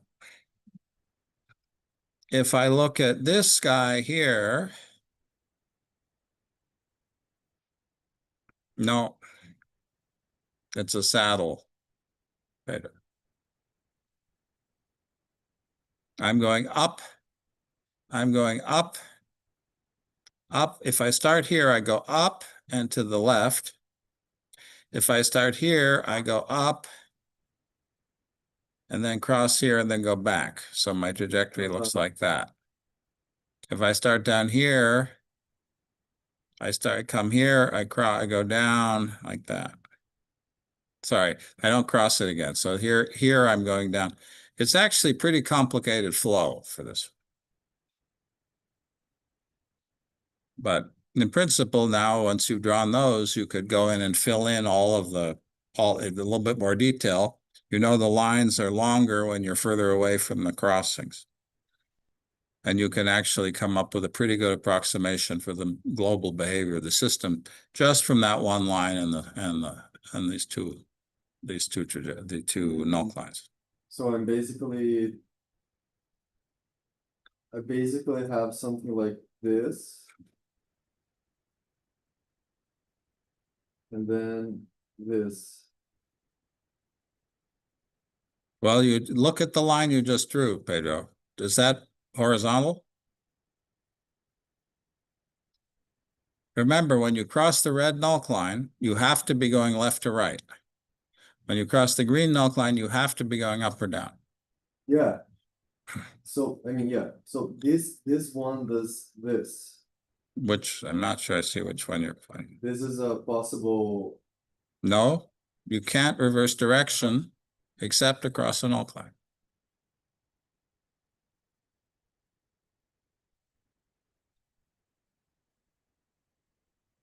I think I have it done out in the next.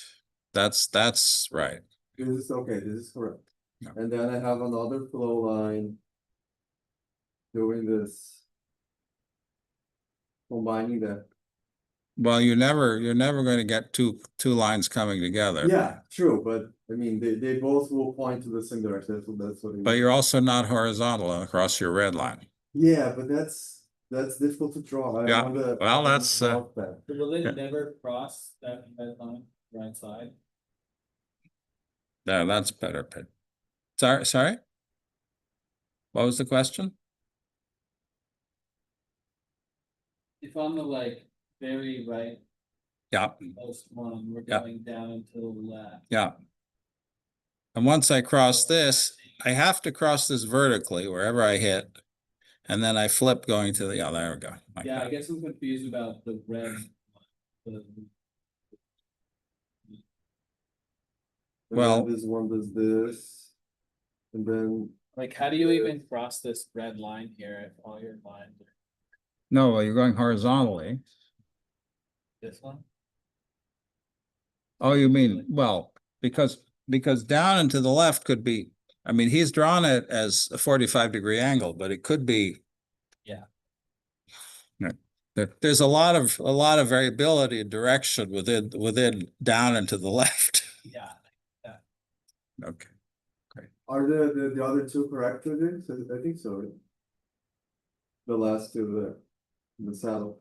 Horizontal to the right, down. Yeah, down, straight down. No, but when you cross screen, you have to flip from going down to going up. So you can't keep going down. So no, that there's an issue there on the right. No, wait. Okay.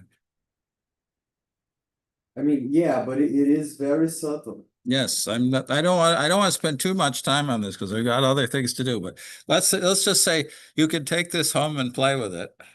So, yeah. And The fact is there is a saddle here which behaves something like that. right. If you draw any two null Cline lines and just pick a random direction with the arrow, will you always be able to fill this out? Or will Yes.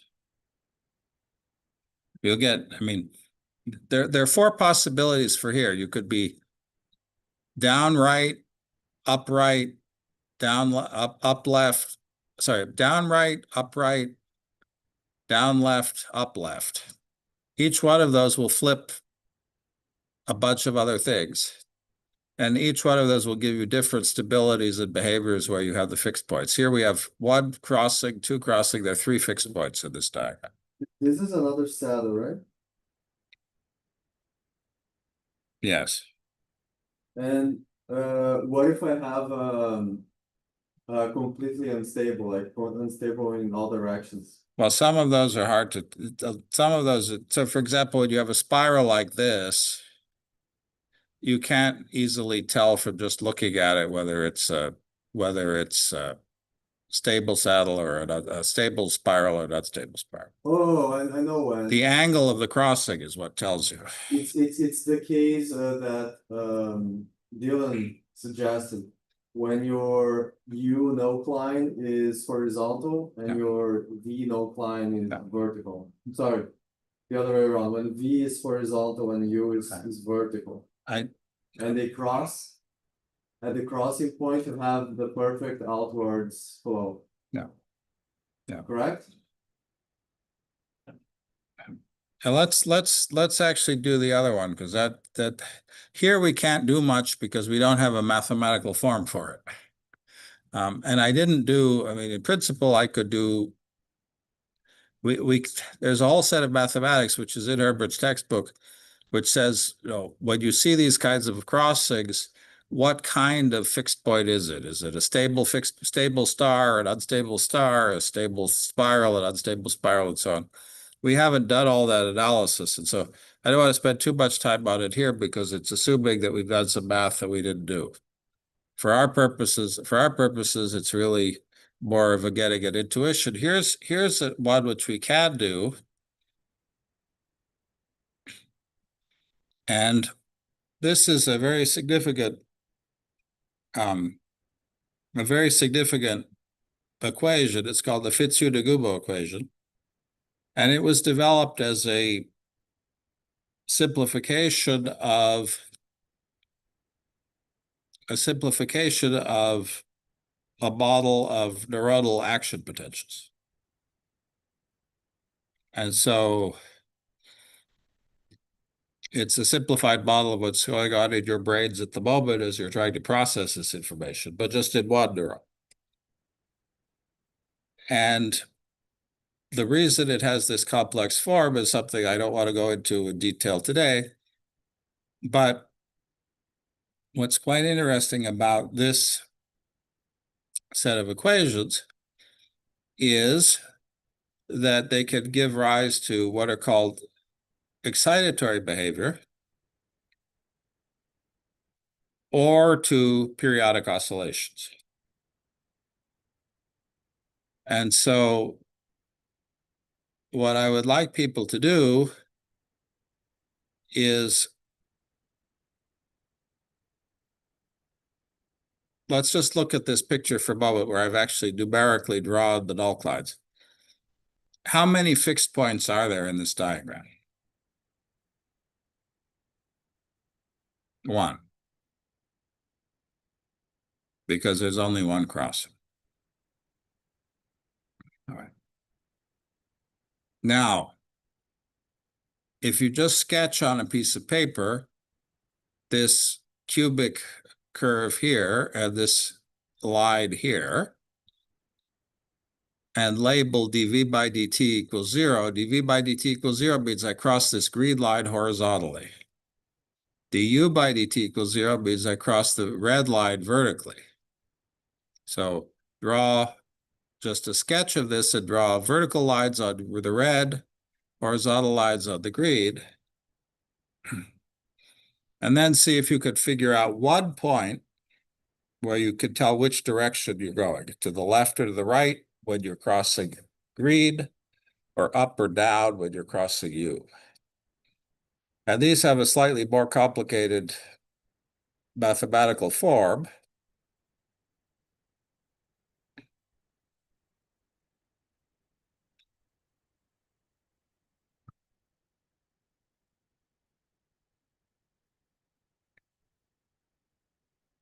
And so it's not quite as easy to figure out one of those points, but try to see if you could find one point where things work.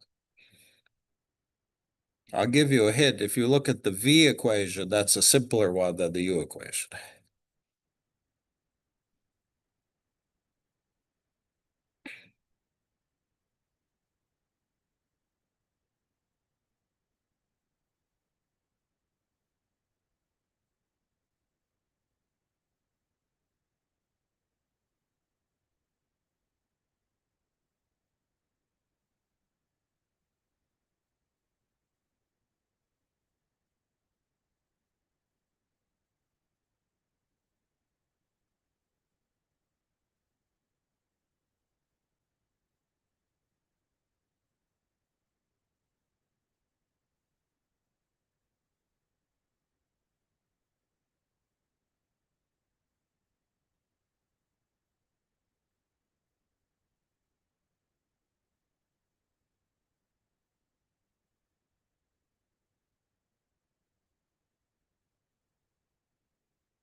We have 4 quadrants here. So try to figure out the direction in one of those quadrants.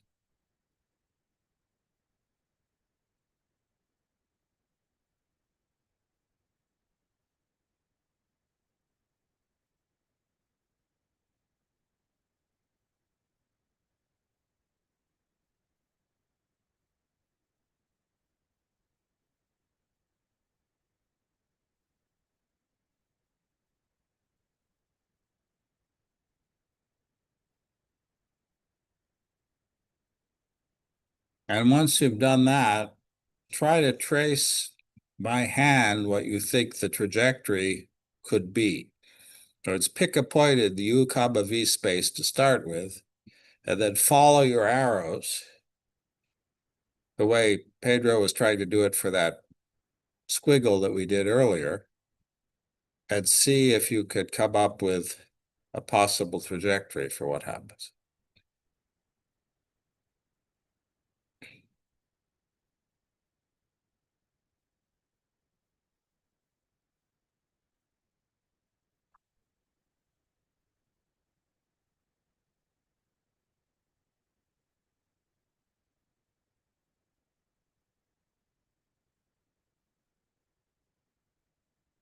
And you'll notice in this one that U and V are allowed to go negative,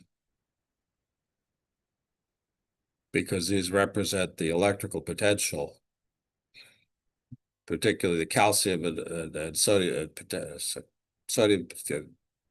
Now I'm going to get it wrong. It's the potassium and sodium concentrations in the cell. The potential due to the potassium and sodium.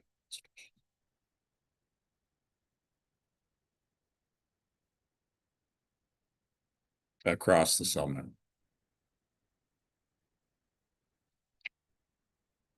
Anybody have? We can also do limits instead of applying values. It's easier. Yeah, you can look for large U or small Yeah. v, it is. Yeah, large U. If U is big, U is positive, U minus A is positive, 1 minus U is negative, and V is negative. So if U is big, this is negative. So du by dt is negative. Yeah, that's the limit. Yeah. And then here we have So the if limit U, here is U minus, if both are going to infinity minus dv. But then this one is lower than Right. U because So- V is 0.5. so V is positive here, dv dt is positive, and du dt is negative. So you're going to the up and to the left. Where aren't they both negative? No, if U is big compared to V, then dv by dt is positive. Yeah, imagine like both U and V are 1,000. Then in dv dt you have 1,000 minus half 1,000, which is positive. Oh, because B is. Yeah, exactly. And so, okay, so now that you've labeled that one quadrant, when we cross the U null Cline, the direction in U changes and the direction in V does not. So what direction are we in this region here where I'm pointing? To the right.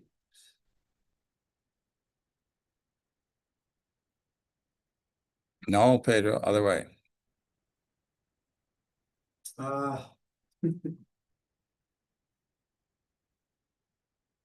Shockingly hard to do. Right. So it It's is confusing because is- U is Yeah. the it is up and to the left.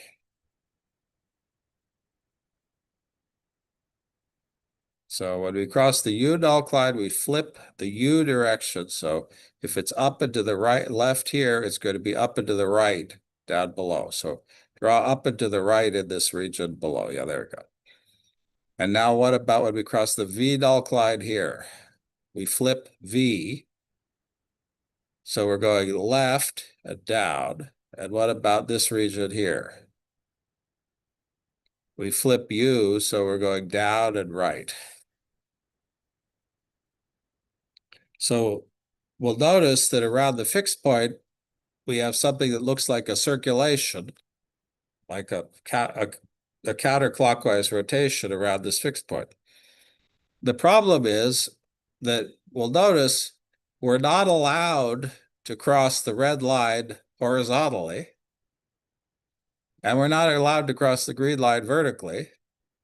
And so these lines are going to get very squeezed.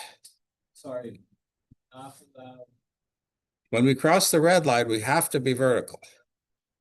When we cross the green line, we have to be horizontal. It's not easy to come up with trajectories that satisfy that here.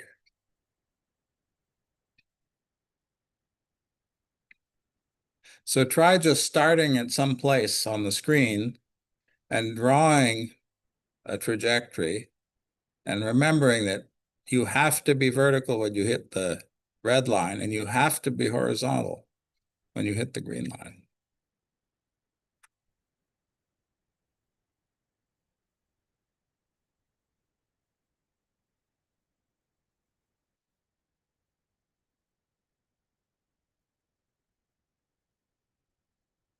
Yeah.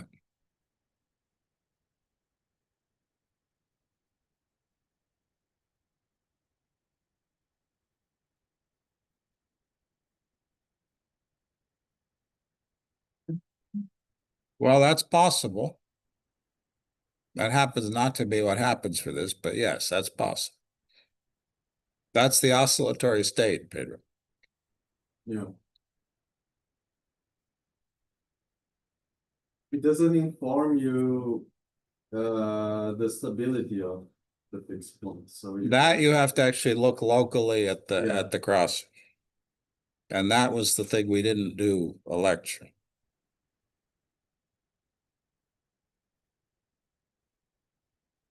So now, when you played with this a little bit by hand, go into the notebook and you'll see towards the bottom of your notebook, there is the Futsu-Nagumo equation. And you should have this done out. James, if we set epsilon to And- 1, don't we have like more smooth transitions? Smoother transitions? So these are the arrows.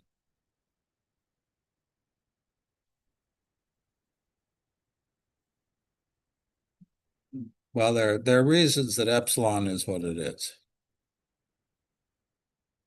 There are biological reasons that one of these circuits is much faster than the other.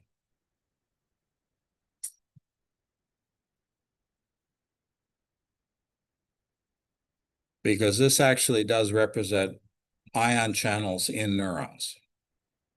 The rates are realistic for ion channels in your neurons.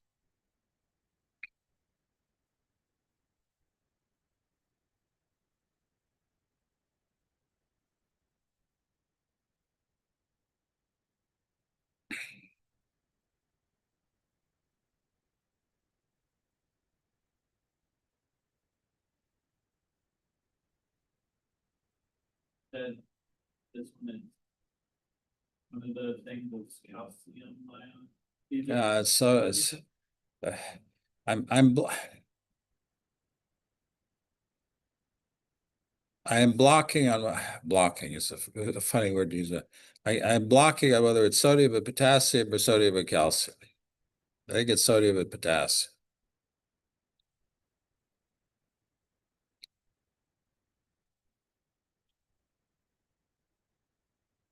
And I really should know that because in the old days I used to actually do the derivation of this equation, starting with the ion channels. So you'll have to excuse me. I haven't taught that lecture in 20 years, so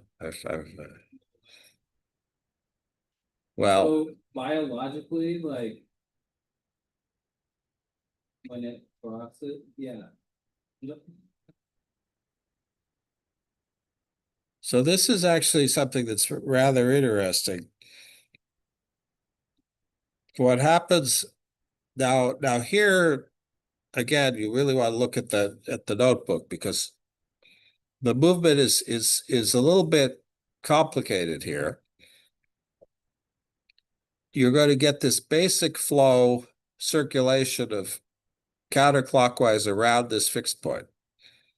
However, depending on where you start, you get very different results. And this is a case where looking at the vectors does not give you quite the same information that actually looking at the orbits does. And so here are the orbits.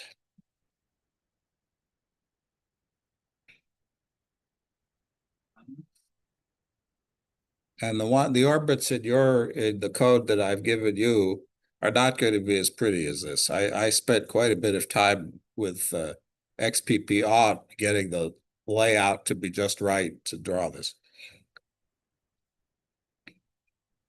But what you'll find is that there is only one stable fixed point. This point here at 0, 0 approximately is stable. But if I move even a little bit away from it, suppose that I start at 0, 0 and now I decrease V to be just a little bit negative. I don't just come back. Well, if I start out just a tiny bit negative, I come back right away. I just come back, boom. However, if I go just a little bit lower, what happens? If I go a little bit lower, I go upwards and to the right, and it looks a little bit like a shell. I go up, V goes very positive, and then I come down very rapidly and come back. So I go down a little bit, upward to the right, U goes up and then comes down, V goes big and then comes down very rapidly. If I go even a little bit more negative, here, instead of sticking along this line here, I jump over, go all the way to big value of U, then I come up, go to the left, and I always come back along that same line there.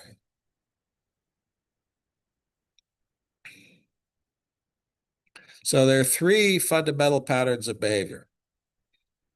If I increase V a little bit, I come back along this local spiral.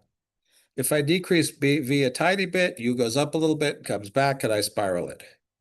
If I decrease V just a little bit more, U comes up moderately, V spikes up big, and then I come back.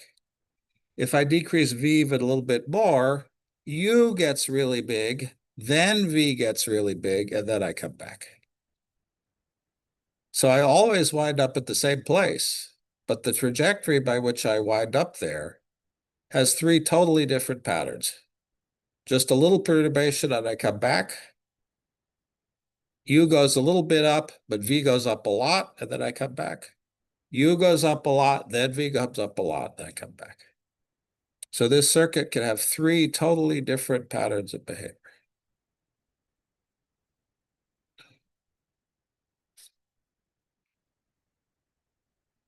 So those are the examples that I can have.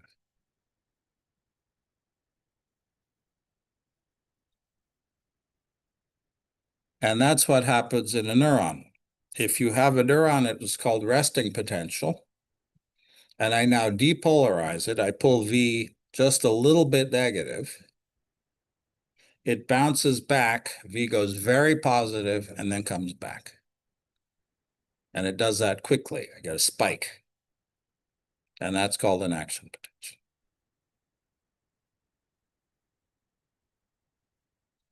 And that's called excitability.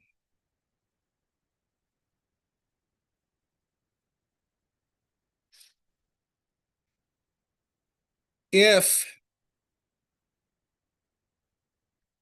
I make C just a little bit negative, that slides that V null Cline line a little bit to the right. And if I move that V null Cline line, so instead of being to the left of that minimum in the red line, it's to the right of it. Everything looks almost the same. But what I'm going to find is that now I get stable oscillations. That fixed point has become unstable. And instead of coming back, when I come back, I overshoot and I go around my loop again.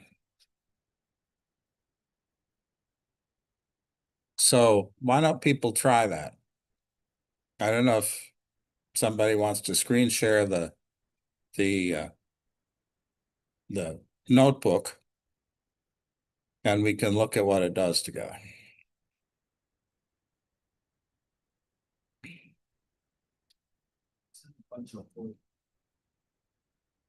Sorry? Just have a bunch of horizontal lines. Pedro, do you want to take a look at people for a sec? It's like copy. Yeah, because it looks ugly. Try to make it look beautiful. Is that just like what it looks like? Yeah. Pedro, do you want to show the notebook on the screen, maybe? Yep. Yeah, I'll turn it on.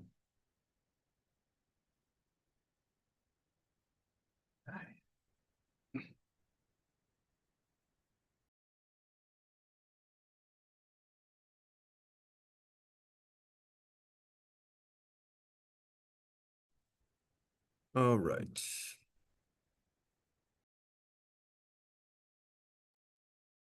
Hello. All right, so what's going on here? So first we have our equations, right? So Fitzhugh-Nagumo equation, and then we have a cell for plotting the time series. And after James' explanation, I realized I should be that's correct. We are plotting A in time, but we could be plotting A in time and scanning initial condition of B instead of initial condition of A. I think will make more sense, right, James? Yeah.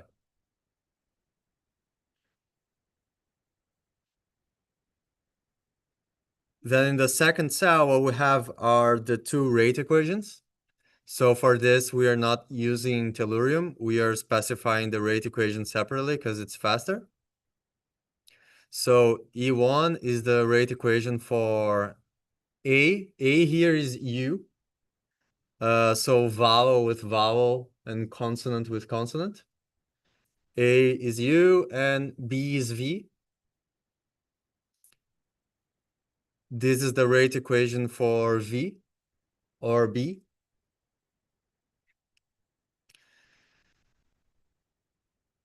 And then we have a function that generates everything on those graphs. So the first thing it generates is the flow, and then it generates the null clines. And how does it do that? First, we generate a mesh with all the X and Y pairs we want to scan. And you give it a resolution.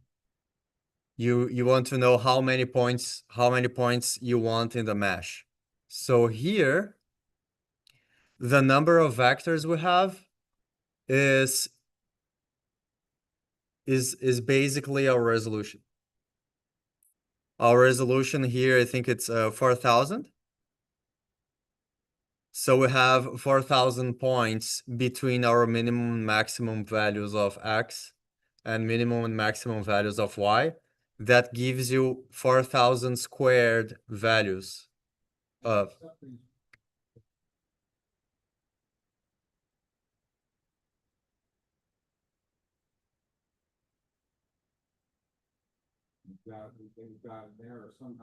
Mhm.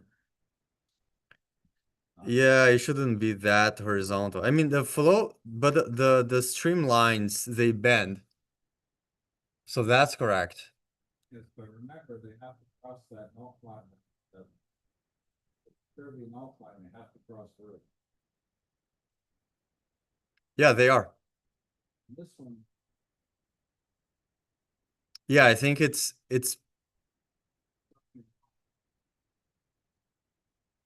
mhm.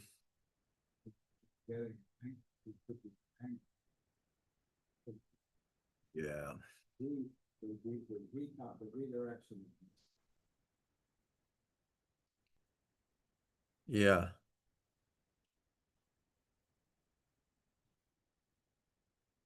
Huh. There's the calculation. So, well, we are getting the rates here, OD1 and OD2 of X and Y,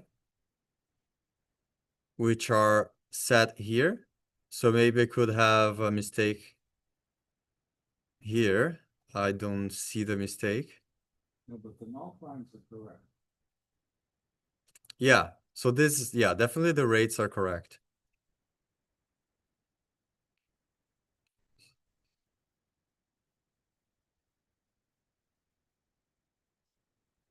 The stream is also correct. So if not stream, yeah, we are using a custom function for that. We're passing UNV.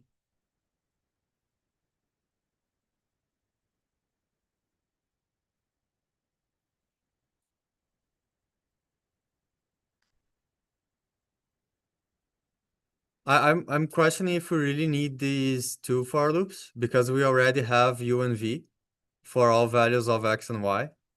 And here we are basically recalculating them. We define U and V. Oh, we're redefining U and V here. We should already have values for U and V since line 30 and 31, right?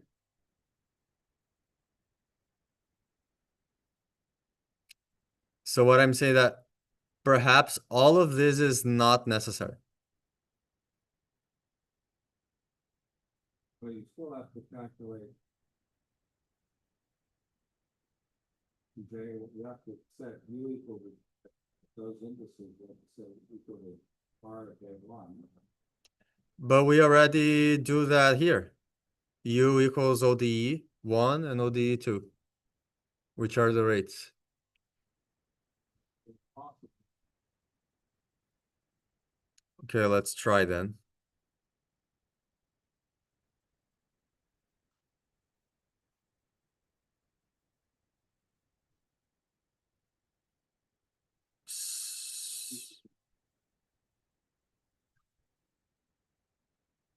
So I'm gonna try this and this.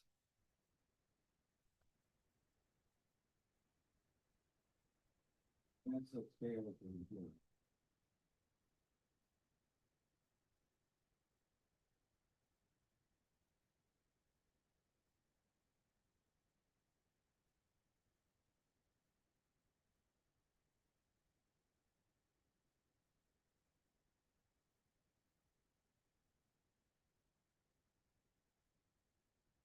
Yeah, but now it really has 4,000 squared vectors, so it's gonna take a while.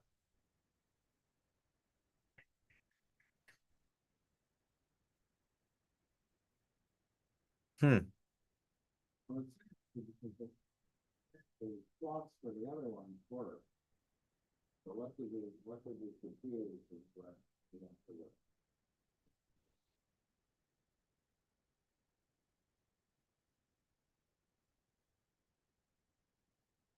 Let me reduce this. Okay. Scale equals 5. These are the same.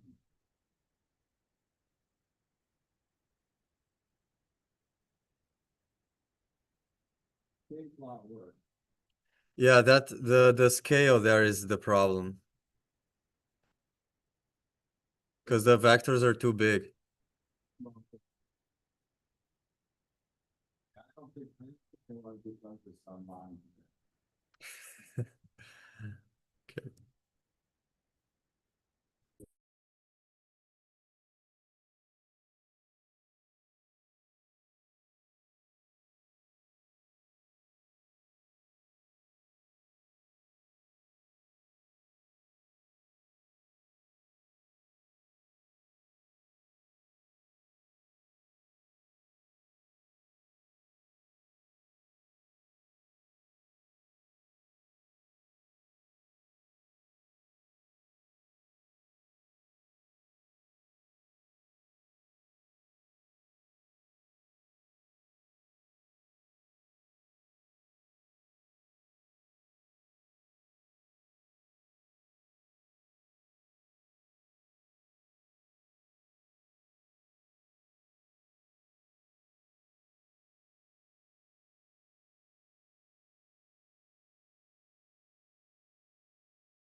Yeah, I would say that that's Yeah, probably that's true. right.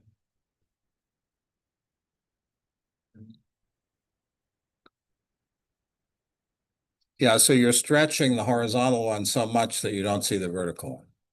Oh, yeah, yeah. I Yeah. fixed that and You get it? thanks. Yeah, it's a scaling issue for sure. Yeah, but that's looking much better, but You want to show us? and the stream plots are the stream is much better too. There you go. That looks beautiful. For that one. Yeah. Next week, I will move them. Yeah, that's still the orbits look great. The other one is still a little bit screwy.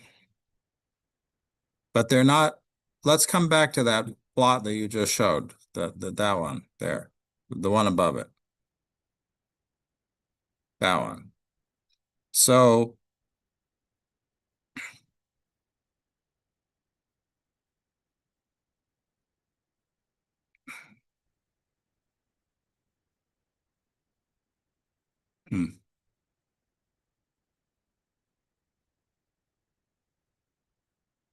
now something is still not quite right here. That one is the orbit is fine. The lower one is correct. But that upper one is not quite right.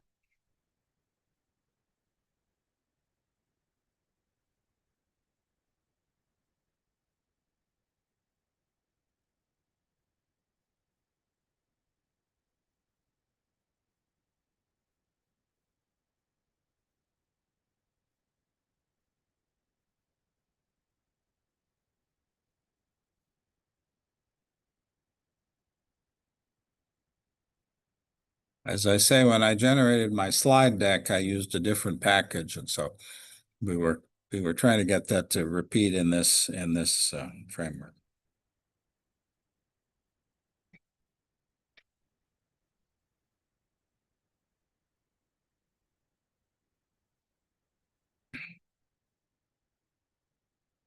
Well, now you're that, so you moved it to the right, so that's the bottom one is the oscillatory one.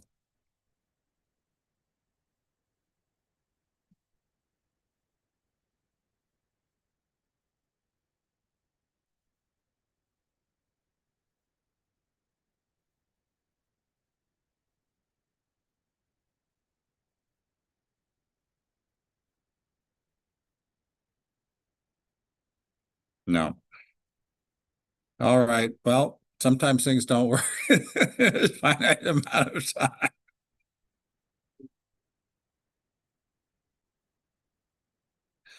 When you do this yourself, you gain more and more appreciation for Bard Ehrmantraut's XPP Auto software because it really finds all the it scales things beautifully. It's really elegant.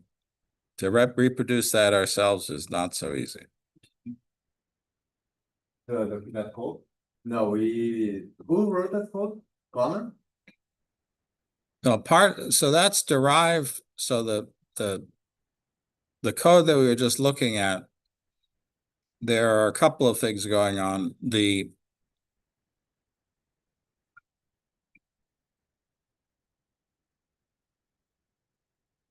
So we started with Herbert's code in the Herbert's textbook. And Herbert's code does a nice job of finding the orbits, but it doesn't calculate the null Clines. And so we then Connor McShaffrey, who was a student in this class many years ago, wrote code that would automatically calculate the null Clines. And when he did that, he also rewrote the other code, which is more or less what you've been using for all the other examples. And we didn't have the Fitsu Nagumo example put into that notebook. And so that was the thing we were doing sort of at the last minute. And so something is messed up, as you say, with the scaling for that. And I guess we'll have to live with that one now. Again, for the orbits and the time series, everything is fine. It's just those vectors. Drawing those vectors is a little bit tricky because the length of those vectors is very small near the fixed point and can get very large elsewhere. And if you want to have them all be the same, compatible on the same graph, I think one of the things that Bard will do sometimes is not have the vectors a linear in the length of the vector isn't linear in the value. He'll take the logarithm or make it saturate so that they don't get too long and that the small ones aren't too short. So he'll basically compress the range so it's more visible. So coming back, and because I do want to do something else before we break. If we come back, it should look like this. And looking at these, I can tell what happened. He has a setting where he says just plot the direction, don't plot the magnitude. And I've used that here. You'll notice all those vectors are the same length. That makes sense, yeah. And I think the reason for that is when I tried to plot them where you actually have the lengths correctly, you get a mess. But that should be an easy fix. Yeah. Very, very easy fix. Yeah, you plot the direction, you just normalize the vector by its length. Yeah. But so that's something one could try. We didn't have that implemented.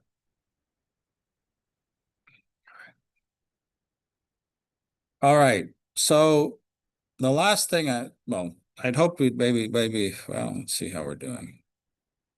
No, we're pretty much out of time. I'm still not going to get to do noise, which is I've been hoping to get to. So let's come back to our friend the toggle in our last 5 minutes. We started a few minutes late, so I'm going to run over by a few minutes. Our friend the toggle, and let's do the same analysis for the toggle. And this is in a different notebook. The notebook is the student materials E340, Glacier, Null, Clines, and toggle. Pedro, could you put a share in the chat of the link to that notebook? Yep. The laser Null, Clines, and toggle? Yep.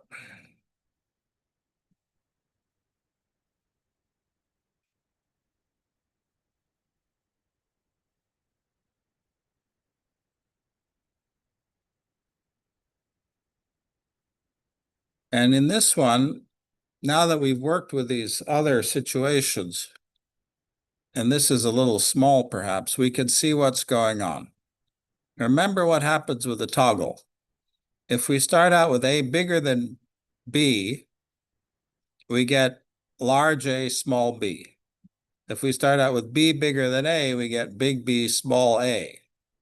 And so what happens? If we start basically to the upper left quadrant, B bigger than A anywhere, our flow comes in and lines up at this point here in that corner. Can people see that? I probably need let me get a highlight annotator. So it's a bit easier to see. All right. So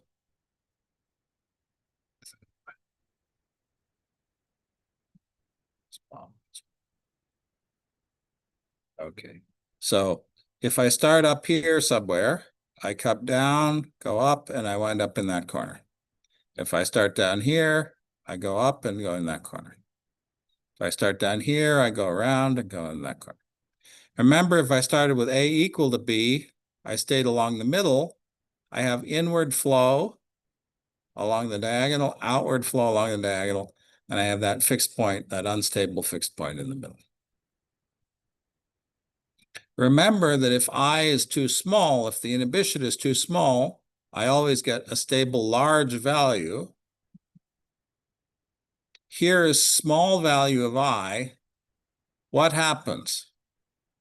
For a small value of I here, the null lines only cross once in the middle.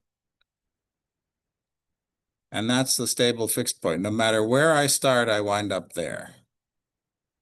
At I equals 0.55, those two null lines are tangent to each other. At I equals 0.75 or 1, they cross 3 times.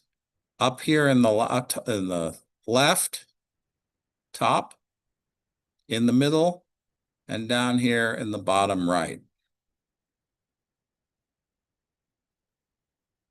When that happens, that's exactly this bifurcation here, where I go from one stable fixed point to an unstable fixed point in the middle and a stable fixed point at the top and the bottom.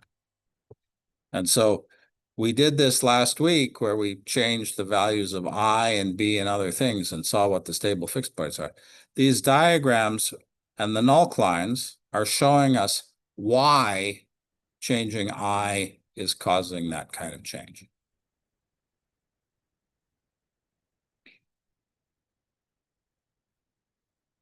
And so in that example that I gave you, you can run it. I think the default in that notebook is I equals 1. Try changing the value of I in that notebook to 0.75 or 0.57. You should be able to reproduce all of these diagrams.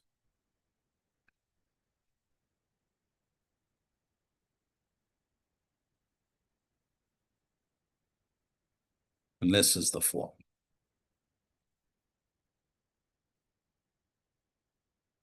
For very small inhibition, everything flows into the middle. I equals 0.54. You have this sort of smiley face absorbing region here. If you're just a bit above 0.54, this fixed point in the middle splits. You have a stable fixed point there, stable fixed point there. This is called the saddle, where you come in along the diagonal and you go out perpendicular to it. And then for I equals 1, you have the developed thing where you always flow to those corners. And that's really what I wanted to show you today. The last thing I was going to say, and I'm not going to have time to have us do it in class, is that in reality, this latch, as I mentioned, is very important in embryos. SOX2 and OCT4 determine whether the tissue is going to be part of the embryo proper or is going to be part of the extraembryonic body.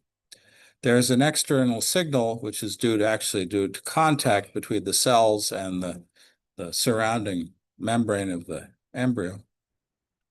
And that extra signal promotes A in favor against B. And so now we had a completely symmetric circuit where we could swap A and B and they were the same. Now we're going to externally drive A in favor instead of B. So that has a form like that. And all that happens mathematically is we add an S to our A equation. And now if you run the time series, remember before, if A was bigger, A1. If B was bigger, B1 at the beginning. Now, if S is not 0, A wins even if B is a little bit bigger.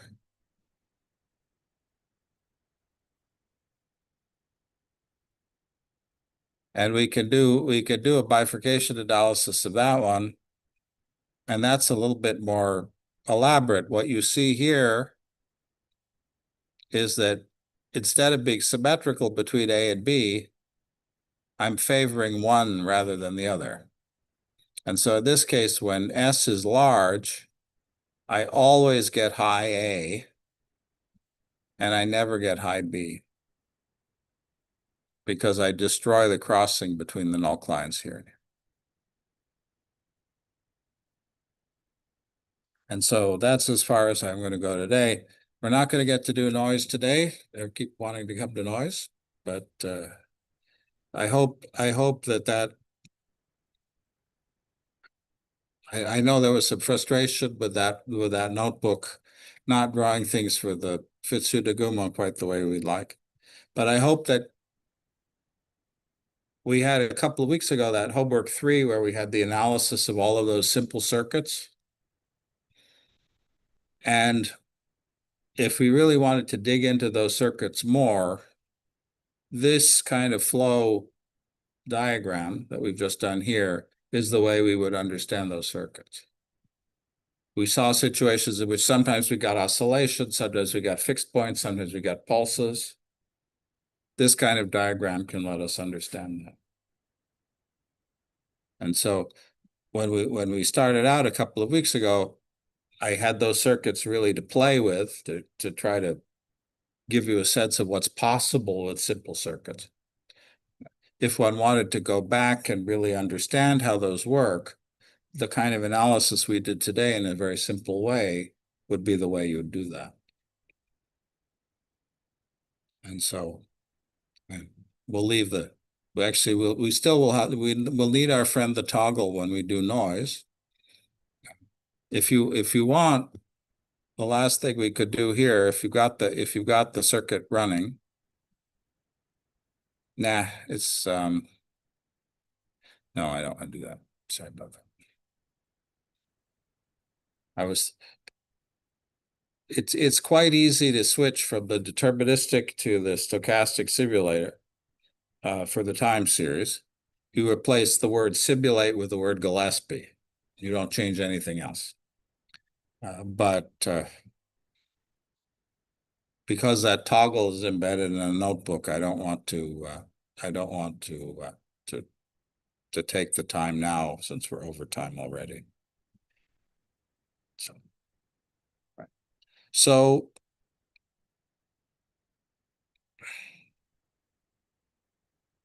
I think then I won't give a new homework assignment for next week.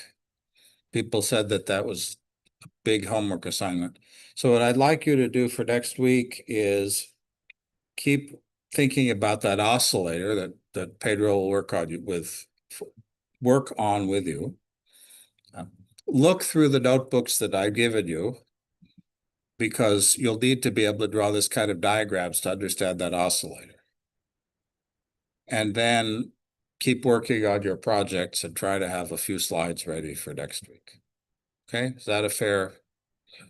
So basically, you'll submit an updated version of the homework for this week for next week. So I'm not going to give a new homework assignment, but I would like people to submit a new set of reports. Is that okay? Any questions or comments before we break for today? Go ahead. To be gone next week, is it okay to call in and let through Zoom? Yes. I mean, for example, if you are sick, by all means participate through Zoom. Don't get everybody sick. If I'm sick, I promise you stay home and not cough on you. And there may be times next week, my schedule in my conference doesn't allow me to do this course. But in general, if I'm traveling and it's possible for me to teach, I will teach remote.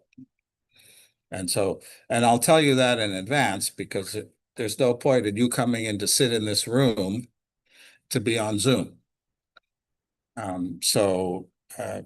As much as possible, I want to be able to be available in person for everybody. And Pedro will be here in the classroom next week. That's your plan, or did you want to do a virtual? No, we did. I think it's better for at least for the, yeah, so we'll have to figure out how to patch you in, because if we're working together on that project, let me think about that. We'll have to figure that out. Collaborating together in room works well. Collaborating together all on Zoom works well. A lecture that's mixed format usually works okay. It's a little harder to do. We could set it up. We could have your audio up on the screen here, and you can screen share with other people. So, I mean, I find for collaboration, Zoom is great, because anyone can screen share, and we can look over. You could virtually look over each other's shoulder. You could annotate together, and so all of those things are pretty easy. It's always a little bit more complicated in a mixed setting, but we'll figure it out. But that's fine. We all have lots of responsibilities, and travel happens, so don't worry about it. All right. Did you, Lakshmi, did you have a question? Yeah, like from the old being like which I have resubmitted. Right.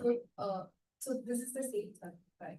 So for this, the rate equation like which we have mentioned in the document. Right. Basically, that's why the output. So I just.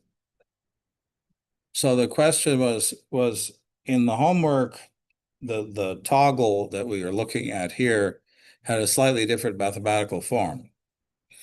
And so the bifurcations of the overall flow are the same.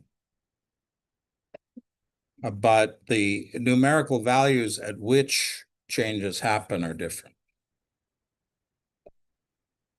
And so I think I mentioned that even 2 weeks ago, that I actually had slides that did all of the same analysis that we're seeing here that I did with Herbert's equations. And in some ways, Herbert's equations are a little bit nicer. They're a little bit more permissive. You have bigger parameter ranges where the system behaves the way you want it to. But they're not as symmetrical. What I like about this product form that I have here is I walked you through last week what the meaning of each term was. You could do that with Herbert's equations, so that's a good exercise for yourself, but it's a little bit more work to understand exactly what everything is doing.